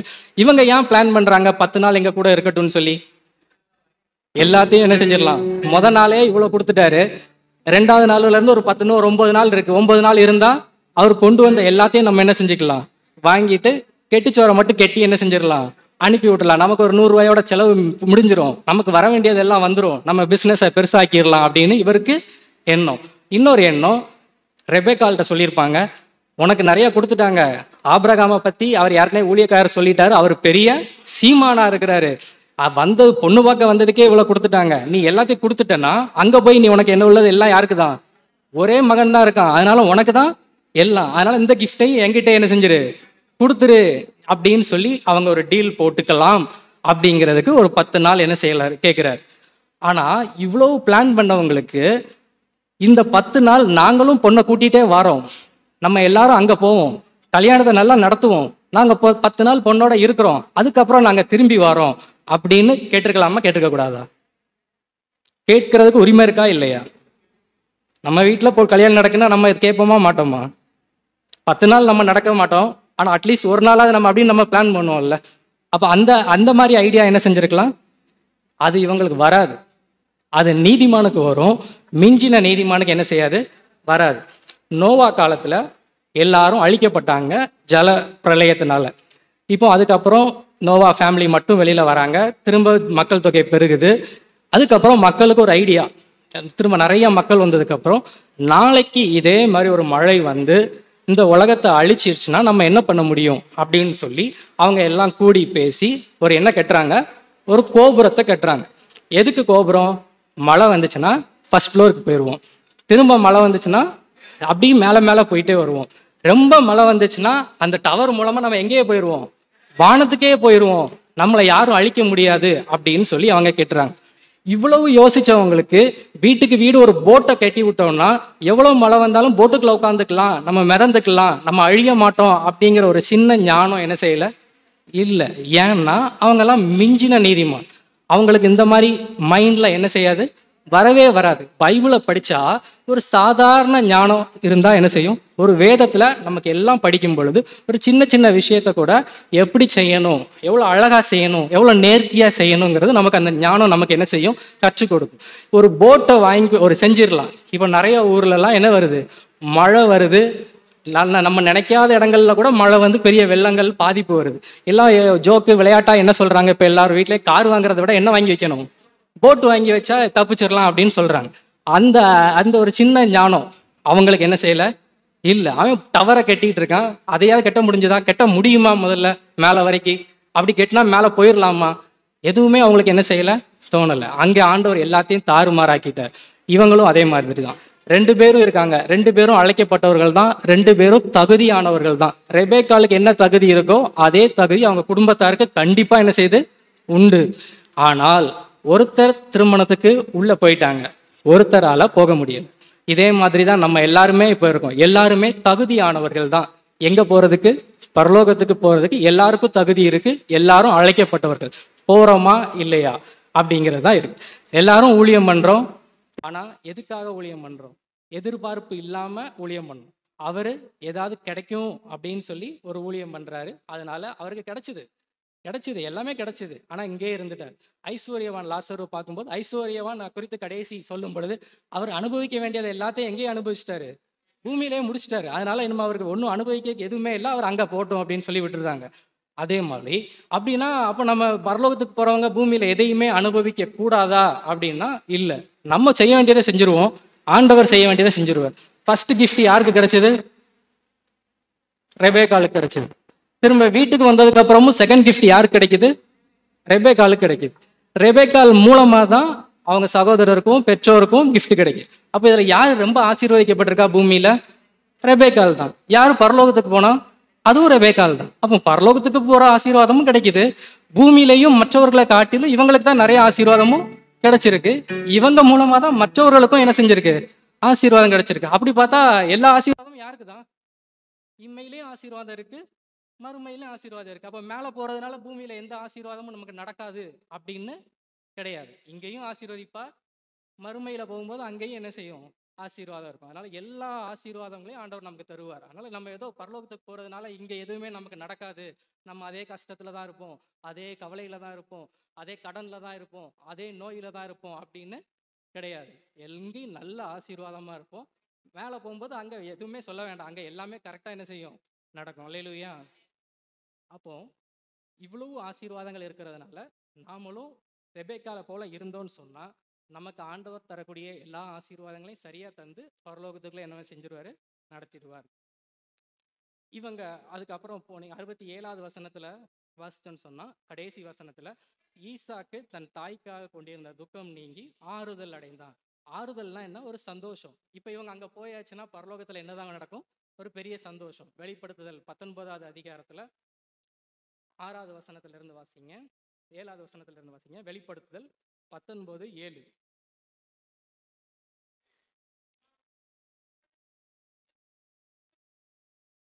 சந்தோஷப்பட்டு களி கூறுவோம். எப்போ ஈசாக்கு மணவாளன் எப்போ சந்தோஷப்பட்டாரு, மணவாட்டிய பார்த்த உடனே சந்தோஷப்பட்டாரு. இங்க பைபிள் சொல்லுது நாம் சந்தோஷப்பட்டு களி கூறக்கூடும். எப்போ சந்தோஷப்படுறாருன்னு பாருங்க. அடுத்த 7ல திரும்ப வாசிங்க. ஆட்டுக்குட்டியானவருடைய கல்யாணம் வந்தது, மனைவி ரெடி ஆயிட்டாங்க அப்படின்னு சொன்ன உடனே மணவாளனுக்கு பரலோகத்துல ஒரு பெரிய சந்தோஷம். ஈசாக்க குறித்து சொல்லப்படுது, மணவாட்டி வந்த உடனே ஈசாக்குக்கு சந்தோஷம். அது வரைக்கும் அவர் கவலையில இருந்திருக்கிறாரு, துக்கத்தோட இருந்திருக்காரு. அதுக்காக ஆண்டவர் இப்ப கவலையில இருக்கார், துக்கத்துல இருக்கிறாருன்னு நான் சொல்லல, இது ஒரு கம்பாரிசன் தான். ஸோ அங்க ஈசாக்கு எப்படி சந்தோஷமா இருந்தாரோ அதே போல மணவாளனும் மணவாட்டி ரெடி ஆயிட்டாங்கன்னு சொன்ன உடனே ஒரு பெரிய சந்தோஷம். அல்லேலூயா. இப்ப நாம ரெடியாகி வந்தோம்னு சொன்னா எவ்வளவு பெரிய சந்தோஷத்தை ஆண்டவர் அடைவார். அல்லேலூயா. அப்போ அப்போ எவ்வளவு ஈசாக்குக்கு எவ்வளவு சந்தோஷம் கிடைச்சதுன்னு பாருங்க. இன்னொன்னு, உள்ள போகாம இருந்தார் இல்லையா, உள்ள போன ரெபேக்காலுக்கு சந்தோஷம் கிடைச்சது. அந்த பரலோக ராஜ்யத்துக்குள்ள அவங்க என்டர் ஆயிட்டாங்க, அதாவது திருமணத்துக்குள்ள என்டர் ஆயிட்டாங்க. உள்ள போகாத அழைக்கப்பட்டும் உள்ள போகாம இருக்கிறது யாரு, லாபானை எடுத்துக்குவோம். இப்ப லாபானுக்கு என்ன நடந்துச்சுன்னு சொல்லி பாருங்க. இப்ப இந்த லாபான் வந்து ஒரு முக்கியமான 3 வசனங்களை சொல்றாரு. 24வது அதிகாரத்தில் ஒரு 3 வசனம் சொல்றாரு. 31வது வசனத்தை பார்த்தீங்கன்னா, கர்த்தரால் ஆசீர்வதிக்கப்பட்டவரே உள்ளே வாரும் அப்படின்னு இருக்கு. அடுத்த பக்கத்துல இது கர்த்தரால் வந்தது அப்படின்னு சொல்றாரு. 60வது வசனத்துல கோடாய் கோடியாய் பெருகுவாயாக. இந்த 3 வசனமும் ஆதி ஆகமத்துல இருக்குன்னு பொதுவா நம்ம சொன்னோம்னா மக்கள் எப்படி நினைப்பாங்கன்னா, இந்த 3 வசனத்தை ஆபிரகாம் சொல்லியிருப்பாரோ, இல்ல ஈசாக்கு சொல்லியிருக்கலாம், இல்ல யாக்கோபு சொல்லியிருக்கலாம்னு நினைப்பாங்க. ஆனா சொன்னது யாரு? இந்த லாபான் இப்படிப்பட்ட வசனத்தெல்லாம் என்ன செஞ்சிருக்காரு? சொல்லியிருக்காரு. ரெபேக்கால் அதெல்லாம் இல்லை. ரெபேக்கால் அவங்களுக்கு என்ன வேலையோ அந்த வேலையை செஞ்சாங்க, அந்த ஊழியத்தை பண்ணாங்க. இவர் நான் வசனங்களெல்லாம் பேசுவேன்னு அவர் ஊழியத்தில் வசனங்களையும் ஜெபத்தில் நிரம்பி அவர் ப்ரேயர் பண்ணுறதெல்லாம் வேற லெவலில் இருக்கும். ஆனால் என்ன புண்ணியம், உள்ளே போக முடியலையே. கல்யாணத்துக்கு என்ன செய்ய முடியல? போக முடியல. எல்லாம் பேயை துரத்துவார், பிசாசை துரத்துவார், அற்புதம் செய்வார், அவர் நடத்தின கூட்டத்தில் எல்லாமே இருக்கும். ஆனால் என்ன வந்து பரலோக ராஜ்யத்துக்குள்ள போக முடியல. அப்போ இவர் பண்ண மிஞ்சின ஊழியத்தினால என்ன நடந்துச்சுன்னா, அந்த 60வது வசனத்துல வாசிங்க.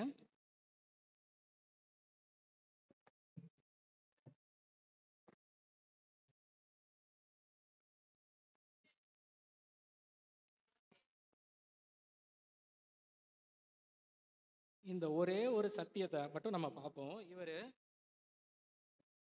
சொன்ன வசனம் கோடாய் கோடியாய் பெருகுவாயான்னு சொல்லிட்டு, உன் சந்ததியார் தங்கள் பகைஞருடைய வாசல்களை சுதந்தரிப்பார்களாக.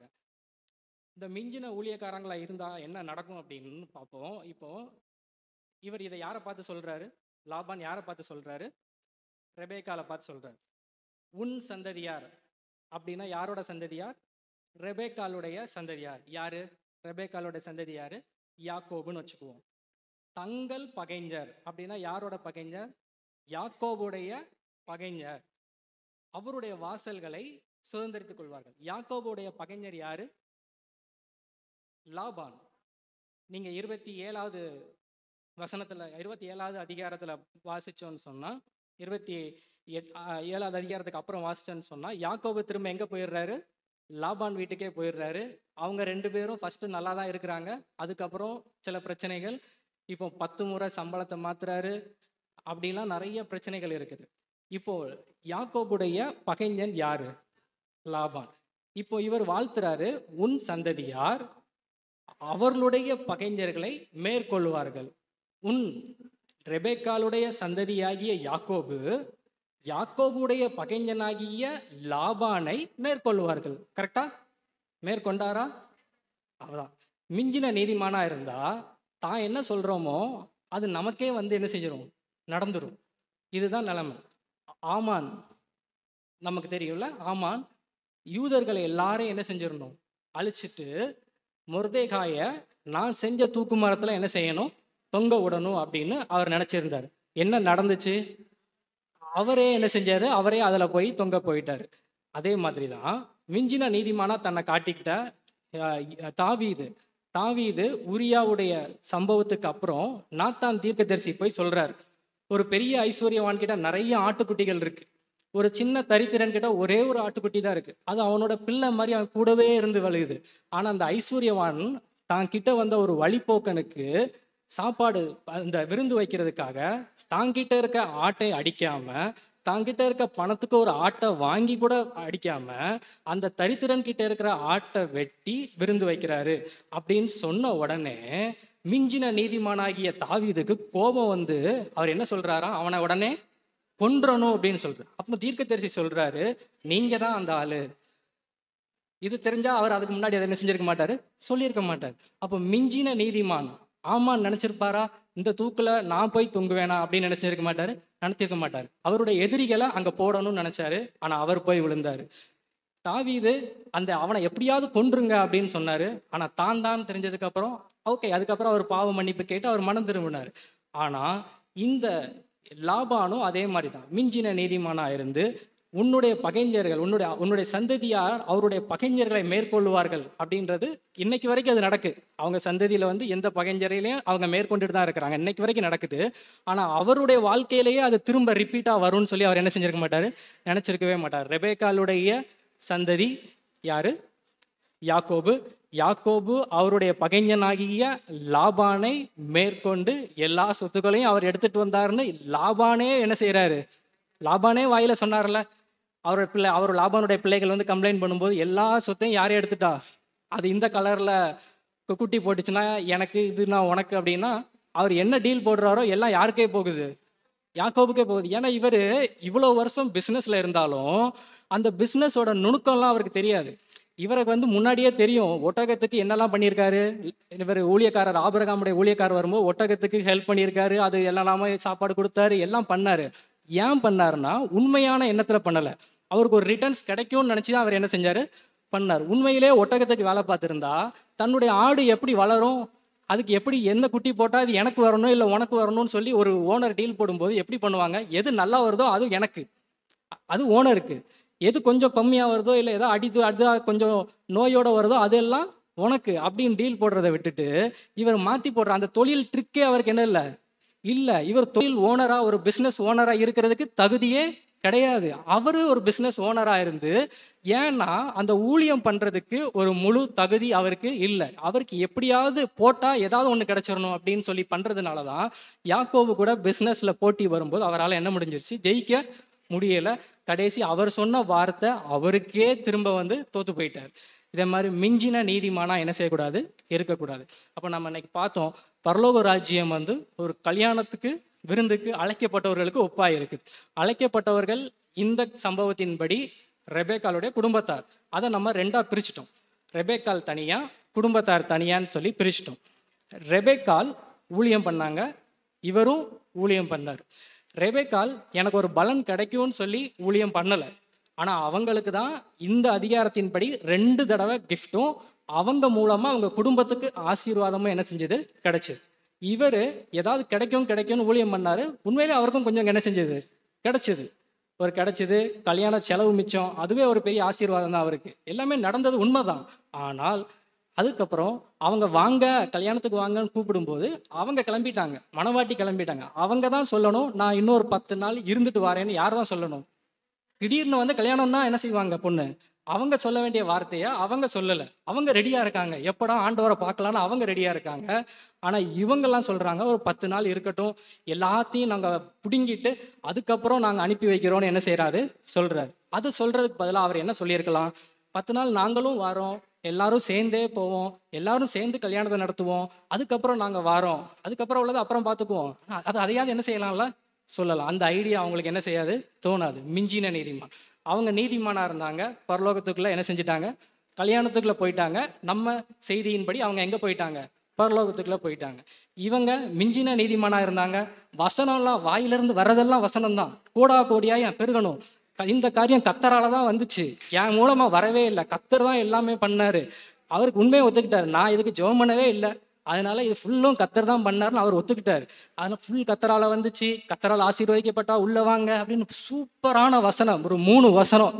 இந்த அதிகாரத்தில் இருக்க முத்தான 3 வசனத்தையும் சொன்னது யாரு தான், லாபான் ஊழியம் பண்ணியிருக்காரு. இவ்வளவு ஊழியம் பண்ணியும் உள்ள வரலையே, இவ்வளவு அற்புதம் பண்ணேனே, இவ்வளவு பிசாசை விரட்டினேனே, எல்லாம் பண்ணேன், ஆனால் ஆண்டவர் கதவை திறக்க மாட்டார். இதெல்லாம் என்ன யூஸ், ஒரு யூஸும் இல்லை. மிஞ்சின நீதிமானா என்ன செய்யக்கூடாது, இருக்கக்கூடாது. புரிஞ்சிச்சா எல்லாருக்கும்? 2வது மத்தேயு 24:24 கடைசி காலத்துல நிறைய கள்ள தீர்க்கதரிசிகள் எழும்புவாங்கன்னு சொல்லி இருக்கு. 24:24 வாசிங்க.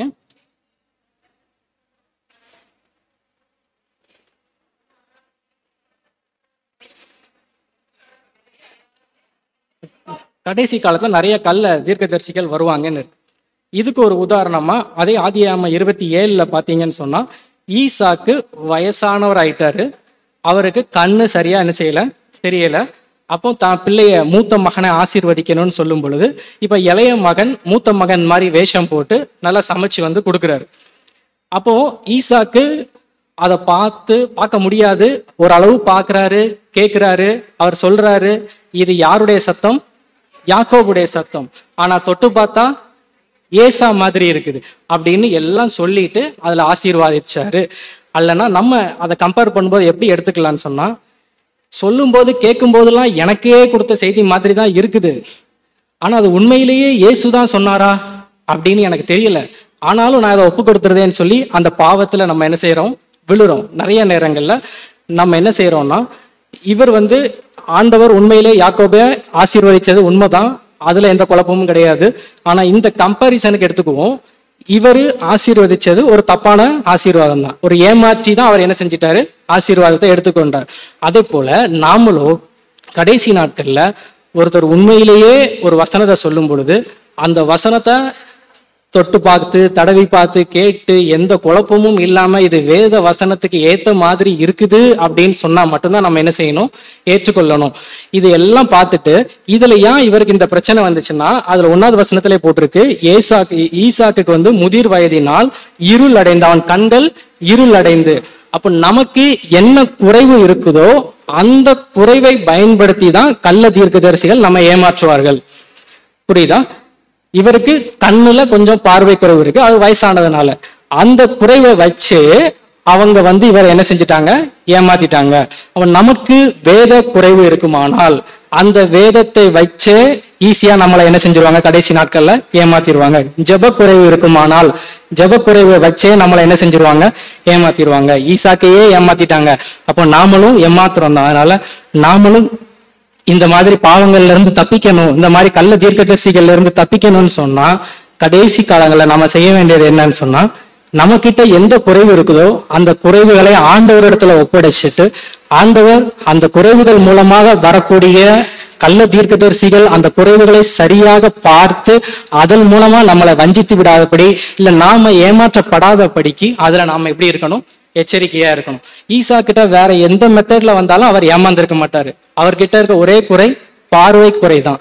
அந்த பார்வை குறையை சரியா பயன்படுத்தி அவங்க என்ன செஞ்சிட்டாங்க, ஏமாத்திட்டாங்க. அதே போல நம்ம என்ன செஞ்சிடக்கூடாது, ஏமாற்றப்பட்டு விடக்கூடாது, வஞ்சிக்கப்பட்டு விடக்கூடாது. நமக்கு என்ன குறைவுகள் இருக்குதோ அந்த குறைவுகளை சரியா ஆண்டவர்கிட்ட சொல்லி அந்த குறைவுகளை நிறைவாக்கும் பொழுது நம்மளை யாரும் என்ன செய்ய முடியாது, ஏமாற்ற முடியாது. கடைசி காலத்துல நமக்கு என்னென்ன குறைவுகள் இருக்கோ அதை பயன்படுத்தி ஈஸியா ஏமாத்துவாங்க. நமக்கு கடன் பாரங்கள் இருக்குன்னா கரெக்டா சொல்லுவாங்க, கடன் பாரங்கள் மாறுது அப்படின்னு சொன்ன உடனே நம்ம என்ன நினைப்போம், இந்த வசனம் எனக்கே சொன்ன மாதிரி இருக்கு அப்படின்னு சொல்லி எடுத்துடாதீங்க.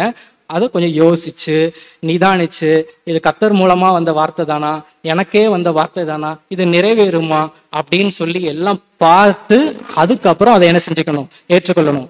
தாங்கிட்ட ஒரு பிரச்சனை இருக்கு, அந்த பிரச்சனையை ஒருத்தர் சொல்றாங்க அப்படின்னு சொல்லி கண்மூடித்தனமா அதை என்ன செஞ்சிடக்கூடாது, ஏற்றுக்கொள்ளக்கூடாது. ஒளி மங்கி இருளாச்சே உத்தமனே வாருமையான்னு சொல்லுவோம். ஒளி மங்கி இருள் ஆகும் பொழுது, கண் பார்வை அடைந்து அந்த கண் பார்வை குறையும் பொழுது அந்த இடத்துல நாம என்ன செய்யணும், ரொம்ப கவனமா இருக்கணும். அந்த பாட்டு பாடுவோமா? ஒளி மங்கி இருளாச்சே உத்தமனே வாருமையா.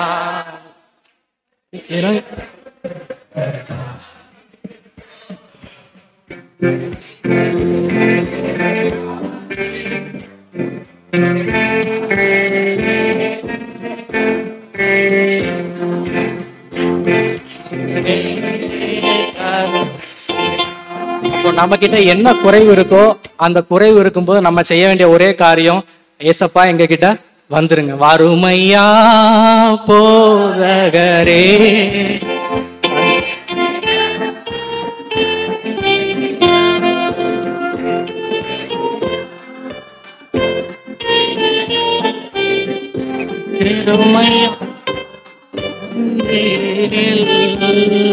பெரியவரா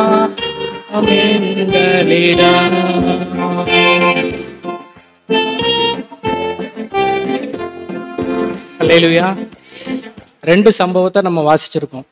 முதலாவது, பரலோக ராஜ்யம் கல்யாணத்துக்கு அழைக்கப்பட்டவர்களுக்கு ஒப்பாயிருக்கிறது. அதனால நம்ம கல்யாணத்தை நடத்துறவங்களையோ இல்ல மணவாளனையோ பத்தி நம்ம இங்க என்ன செய்யல, பார்க்கவே இல்லை. அது ஆபிரகாம் இருக்காரு, ஈசாக்கு இருக்கிறாரு, அந்த கல்யாணத்துக்கு ஏற்பாடு செய்த ஊழியக்காரர் இருக்கிறார், நம்ம அவரை பத்தி பார்க்கல. அழைக்கப்பட்ட குடும்பத்தை 2ஆ பிரிச்சு, நாம பிரிக்கல, அவங்களே அதுக்கப்புறம் பிரிஞ்சுக்கிட்டாங்க, அது வேற விஷயம். ஆனா நாம அந்த செய்திக்காக 2ஆ பிரிச்சோம். ரெபேக்கால் தனியா, குடும்பத்தார் தனியா. 2 பேரும் அழைக்கப்பட்டாங்க. ஒருத்தர் திருமணத்துக்கு போனாங்க, ஒருத்தர் பரலோகத்துக்கு போயிட்டாங்க. ஒருத்தர் திருமணத்துக்கும் போகல, பரலோகத்துக்கும் போக மாட்டாங்க அப்படின்னு இருக்கு. அப்போ ஒருவர் ஊழியம் பண்ணாரு, இன்னொருவரும் ஊழியம் பண்ணார். ஒருத்தர் பலனை எதிர்பார்க்காம ஊழியம் பண்ணார், ஒருத்தர் பலனை எதிர்பார்த்து ஊழியம் பண்ணார். அவருக்கும் பலன் கிடைச்சது, இவருக்கும் பலன் கிடைச்சது. ஆனா அவங்க கல்யாணத்துக்கு உடனே ரெடியா இருந்து உள்ள போயிட்டாங்க. இவங்க கொஞ்சம் வெயிட் பண்ணுங்க, ஏதாவது பண்ணலாமா, இன்னும் கொஞ்சம் ஏதாவது பணம் கிடைக்குமா, இன்னும் கொஞ்சம் ஏதாவது பிஸ்னஸை பெருசாக்கிடலாமா அப்படின்னு எவ்வளவோ முயன்று அங்கேயே என்ன செஞ்சுட்டாங்க, இருந்துட்டாங்க. நாம அப்படி இல்லாதபடிக்கு ரெபேக்கால போல ரெடியா ஆயத்தமா இருந்து பலன் எதிர்பாராம ஊழியம் பண்ணி பரலோக ராஜ்யத்துக்குள்ள என்றாங்க. அல்லேலூயா. மிஞ்சின நீதிமானா இருந்து தான் கொடுத்த ஆசீர்வாதம் தனக்கே சாபமா என்ன செஞ்சிருச்சு, வந்து மாறிடுச்சு. அந்த மாதிரி நம்ம இல்லாதபடி இருக்கணும். ரெண்டாவது, கள்ள தீர்க்கதரிசிகள் கடைசி காலத்துல வருவாங்க. அவங்களுக்கு நாம எப்படி இருக்கணும், எச்சரிக்கையா இருக்கணும். அவங்க எப்படி வருவாங்கன்னா, நமக்கு என்ன பலகீனம் இருக்கோ, நமக்கு என்ன குறைவு இருக்கோ, கரெக்டா அந்த குறைவை கரெக்டா சொல்லுவாங்க. நம்ம கூட இருக்கவங்களுக்கு கூட அந்த குறைவு தெரியாது, ஆனா அவங்க என்ன செய்வாங்க, கரெக்டா சொல்லுவாங்க.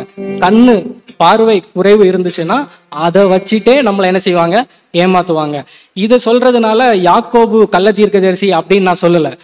இங்க வந்து ஒன்லி ஃபார் கம்பேரிங் மட்டும்தான் நம்ம என்ன செய்யறோம், பண்றோம். அதுக்காக யாக்கோபு கள்ள தீர்க்கதரிசி கிடையாது, கம்பேரிங்காக நம்ம யாக்கோபை பயன்படுத்திக்கிட்டோம். அப்போ நம்மளுக்கும் ஏதாவது குறைவு இருக்குமானால் அந்த குறைவை நிறைவாக்கக்கூடிய ஆண்டவர்கிட்ட கொடுத்து அதை நிறைவாக்கிக்கணுமே தவிர்த்து அந்த குறைவுகளை வைத்து யாராவது நம்மளை ஏமாற்றி விடாதபடிக்கு, நம்மளை வஞ்சித்து விடாதபடிக்கு நம்ம கடைசி காலங்கள்ல கவனமா இருக்கணும். அல்லேலூயா. ஆண்டவர் தாமே நம்மை ஆசீர்வதிப்பாராக.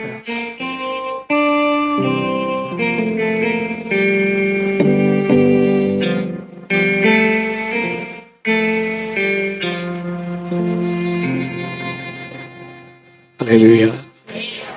வேதம் மகத்துவமான புஸ்தகம் என்பதை அருமையான செய்திகள் மூலமாக அறிந்து கொண்டிருக்கிறோம். இன்னும் ஆண்டவர்களை மகத்துவமாக மாற்றுவதற்கு வேதத்தை தியானிப்போம். ஆண்டவர் தொடர்ந்து நம்மை வழிநடத்துவார். இந்த ஆண்டிலும் இந்த கடைசி கால நற்செய்தி கூட்டங்களை நடத்துவதற்கு ஆண்டவர் கிருபை தந்தார். ஆண்டவருக்கு ஸ்தோத்திரம். இதற்காக ஜெபித்த, உழைத்த, கொடுத்து பங்கெடுத்திருக்கிறவங்களை எல்லாரையும் இயேசு நாமத்தில் அன்போடு வாழ்த்தி வரவேற்று இந்த வேதத்தின் மகத்துவங்களை இன்னும் நமக்கு ஆண்டவர் அதிகமாய் கற்றுக் கொடுக்கும்படியாக நம்ம அங்கேயுமாக சிதறாமல் சிந்தாமல் அப்படியே ஆண்டுடைய சமூகத்தில் காத்திருக்கும் போது கர்த்தர் மகத்துவமான காரியங்களை செய்வார். கடைசி காலத்தை குறித்து நாம் தொடர்ந்து வேதத்தில் அநேக சத்தியங்களை தேவன் வழங்க பண்ணுவார்.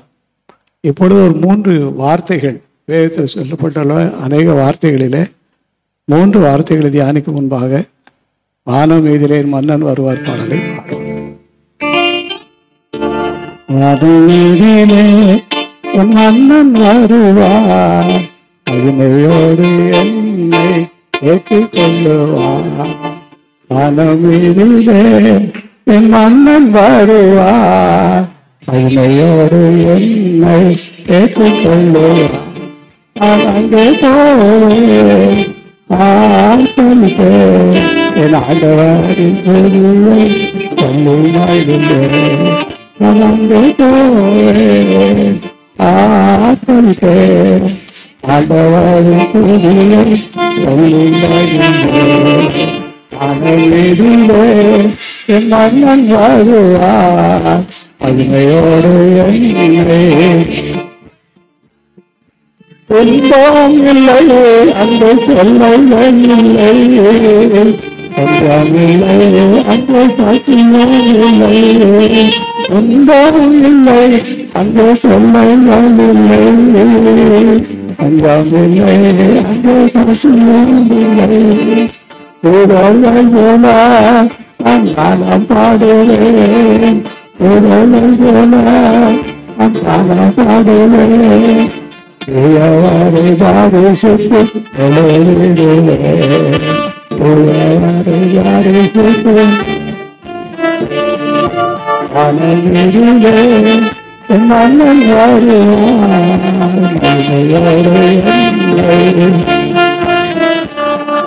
நான் நடக்கும் இடமோ தங்கமயமா, நான் தங்கும் சலமோ ஏனில்லோ.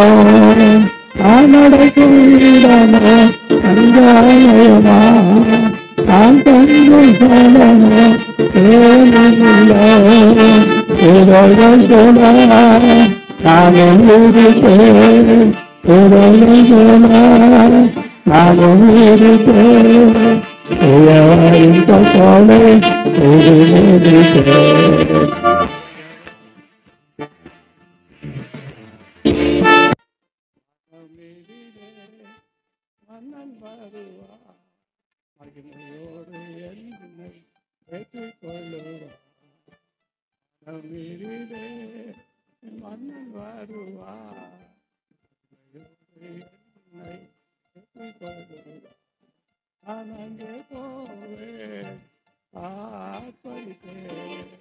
அந்தவாரின் தூதியை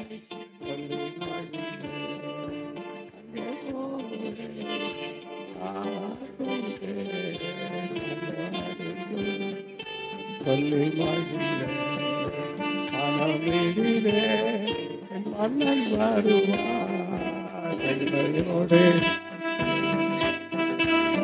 ஆமென். அல்லேலூயா. வேதாகமம் ஆரம்பத்திலிருந்து முடிவு வரைக்கும் மகத்துவமான புஸ்தகம் தான். இந்த வேதத்தை நாம் சுமப்போம். வேதத்தின் ஆசீர்வாதங்களை ஆண்டவனுக்கு தருவார். சீக்கிரத்தில் நடக்கக்கூடிய காரியங்கள் வேதத்தில் நிறைய இருக்கு. 3 வசனத்தை வாசித்து நம்ம ஜெபித்து முடிப்போம். லூக்கா 18வது அதிகாரம் 8வது வசனம். லூக்கா 18வது அதிகாரம் 8வது வசனம். சீக்கிரத்திலே அவர்களுக்கு நியாயம் செய்வார் என்று உங்களுக்கு சொல்கிறேன். நீண்ட நாள் பிரச்சனையோடு ஒரு விதவை இருந்ததை பிரச்சனை தீர்த்து வைக்கிறார் அங்குள்ள நியாயாதிபதி. அவருக்கு தேவருக்கு பயந்தவரும் கிடையாது, மனுஷரை மதித்தவரும் கிடையாது. அவர் வாயிலிருந்து நீதி வரும். அந்த அநீதி உள்ள நீதிபதி நீதி செய்வாரானால் நீதிபரராகிய இயேசு நமக்கு நியாயம் செய்யாமல் இருப்பாரோ? சீக்கிரத்தில் நமக்கு நம்ம பிரச்சனை என்ன பிரச்சனை தெரியலையோ அது சீக்கிரம் தீரும். அல்லேலூயா. 2வதாக ரோமர்கள் நிருபம். ரோமர்கள் நிருபத்தில் நான் சீக்கிரமாக என்ன நடக்க போகுதுன்னு சொல்லி வாசிக்கிறோம். லூக்கா கடைசி அதிகாரம் 20வது வசனம். சமாதானத்தின் தேவன் அநேக நேரங்களில் சாத்தானால நம்ம வேதனைப்படுதோம். அநேகர் சொல்கிறாங்க தூக்கமே வரமாட்டேங்குங்க, விடிய விடிய எனக்கு சாத்தான் வந்து வீட்டை சுற்றி சுற்றி வரான் அப்படிங்காங்க. அந்த சூழல் எல்லாம் என்ன செஞ்சிடும்? சீக்கிரத்தில் தேவன் சாத்தானை காலுங்களே அவர் நசுக்கி போட்டார்னா திருப்பி அந்த சாத்தானை செய்ய முடியும், வர முடியாது. அந்த அற்புதத்தை கர்த்தர் நமக்கு சீக்கிரத்திலே செய்ய போகிறார். கடைசியாக வெளிப்படுத்தும் விசேஷம் கடைசி அதிகாரம் 22வது அதிகாரம் 12வது வசனம் வாசிப்போம். வெளிப்படுத்தல் 22:12. இதோ அவளோடு எதிர்பார்க்கிற எதிர்பார்ப்பு யாரு? இயேசு. இதோ நான் சீக்கிரத்திலே வருகிறேன். ஆகையினால நீங்கள் எல்லாரும் ஆயத்தப்படுங்க. உங்களோடு கூடின கூட்டத்தாரை ஆயத்தப்படுத்துங்க. அவர்களுக்கு எல்லாரும் யாராருங்க? எல்லாரும் எளிமையிருந்து ஜெபம் பண்ணுவோமா? ஆமென். அல்லேலூயா. ஜபிக்கிற நேரம், துதிக்கிற நேரம், ஆண்டுக்கு நன்றி சொல்கிற நேரம், ஆண்டவரை மகிமைப்படுத்துகிற நேரம் இது. அல்லேலூயா. ஸ்தோத்திரம். இதோ சீக்கிரமாய் வருகிறேன். ஆமென். அவனவனுக்கு நான் அளிக்கும் பலன் என்னோடு கூட வருகிறது. அவர் நமக்கு நல்ல பலனை கொண்டு வரக்கூடிய அளவுக்கு அனுதினமும் நாட்களை பயன்படுத்துவோம். எல்லாரும் கரங்களை தட்டி ஆண்டவருக்கு நன்றி செலுத்துவோம். இதோ சீக்கிரமா சாத்தான காலங்களை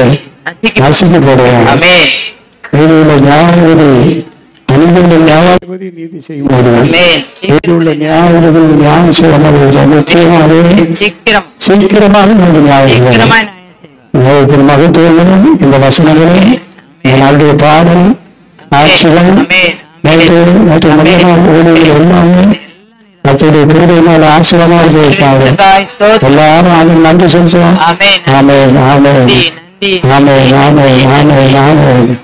நாம நன்றி சொல்லுவோம். இந்த வருஷமும் கடைசி கால லட்சம் கூட்டங்களை நாம் தந்துகிறோம். அதை நடத்தவும் நம்முடைய ஐக்கியத்திற்கு ஆண்டவர் கிருபை பாராட்டினார். அதற்காக ஸ்தோத்திரம். மறுநாட்களில் இன்னும் தீவிரமாய் ஆண்டவர் வைப்பிட்டார். ஆமென். ஆமென். பரலோகராஜ்யத்தை குறித்தான மகத்துவத்தை தேவன் வழங்க பண்ணினார். சாத்தானை காரியங்களை சீக்கிரமாய் நசுக்கி போடுவார். சீக்கிரமா அவர் வரப்போகிறார். நம்ம ஆயத்தப்படணும். நம்மோடு கூடிய கூட்டத்தாரை ஆயத்தப்படுத்தணும். அவர்களுக்கு காவலாளிகளாக இருக்கணும். ஆண்டவரே இந்த ஆண்டு எனக்கு இந்த கிருபையை தந்ததற்காக ஸ்தோத்திரம். உற்சாகமாக உம்மை நான் மகிமைப்படுத்துகிறேன். இதை தொடர்ந்து நடுவழி நடத்தும் ஆண்டவரை ஆசீர்வதியும் ஐயா. ஆமென், ஆமென், ஆமென். ஸ்தோத்திரம், ஸ்தோத்திரம். நம்முடைய எழுப்புதல் ஜெப ஊழியத்திற்காக ஒரு ஜெப குறிப்பு வச்சு நம்ம ஜெபித்து முடிக்க போறோம். இந்த எழுப்புதல் ஜெப ஐக்கியத்தை இனி வரும் நாட்களில் எப்படி நடத்தணும், எப்படி வளர்க்கணும் அப்படின்னு சொல்லி கர்த்தர் நம்ம எல்லாருக்கும் கற்றுக் கொடுக்கணும். எல்லாருக்கும் கற்றுக் கொடுக்கணும். நம்ம ஒவ்வொரு பகுதியிலையும் கர்த்தரால் வல்லமையாக செயல்படப்படணும். அப்போ சில கால அடையாள அற்புதங்கள் நம்முடைய ஊழியர்களில் நிச்சயமாக நடக்கும். எல்லாரும் சேர்ந்து ஜெபம் பண்ணிடுவோமா?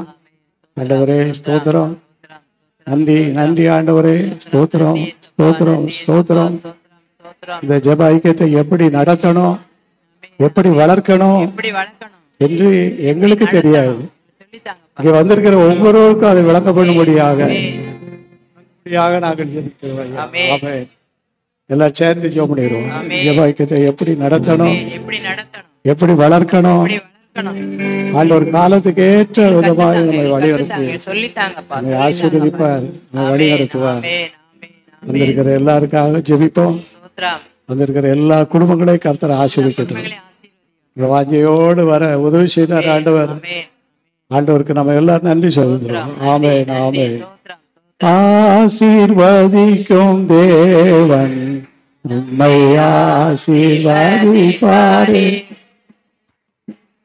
ஆசீர்வதிக்கும் தேவன் நம்மை ஆசீர்வதிப்பாரே. துதி ஸ்தோத்திரம் இயேசுதேவா, துதி உமக்கே என்றுமே.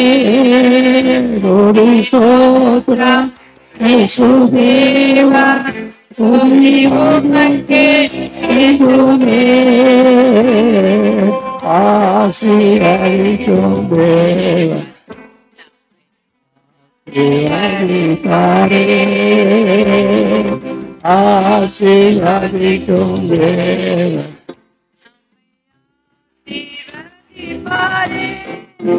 நேசிக்கிற நல்ல ஆண்டவரே, ஆசீர்வாதமான இந்த மாதத்தில் இந்த 3 நாட்களுக்காக ஸ்தோத்திரம்.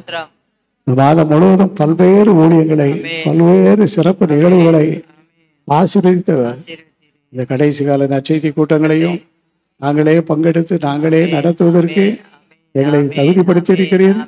நாங்கள் இன்னும் அநேக இடங்களுக்கு சென்று எல்லாரும் சென்று உம்மால் பயன்படுத்தப்பட கிருபை தாரும்.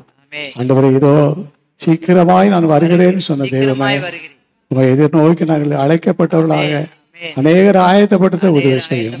சாத்தானை சீக்கிரமாய் காலிகளை நசுக்கி போடும் ஐயா.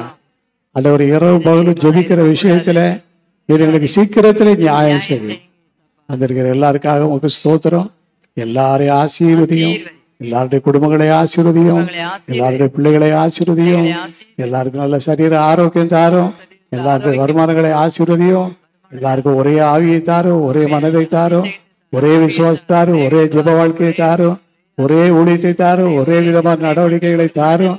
எல்லாம் ஒரே மனதோடு நாங்கள் காத்திருந்து எங்கள் தேவனாகிய கர்த்தராலே நாங்கள் பராக்கிரமம் செய்ய கர்த்தருக்கு உதவி செய்ய வந்திருக்கிற எல்லாரையும் நாமத்தினாலே வாழ்த்தி ஆசீர்வதித்து ஜெபித்து அனுப்புகிறோம். கிருபை கூட இருக்கட்டும். இயேசுவின் மூலம் ஜெபிக்கிறோம் பிதாவே. என் ஆத்துமாவே கர்த்தரை ஸ்தோத்திரி, ஸ்தோத்திரி, என் ஆத்துமாவே கர்த்தரை ஸ்தோத்திரி, சகல உபகாரங்களையும் மறவாதே. ஆமென், ஆமென். அல்லேலூயா. எல்லாருக்கும் ஆண்டோட நாமத்தினாலே வாழ்த்துக்கள். ஸ்தோத்திரம். கர்த்தர் ஆசீர்வதிப்பார். அதை வெளியே டீ இருக்குது, டீ சாப்பிட்டு போங்க.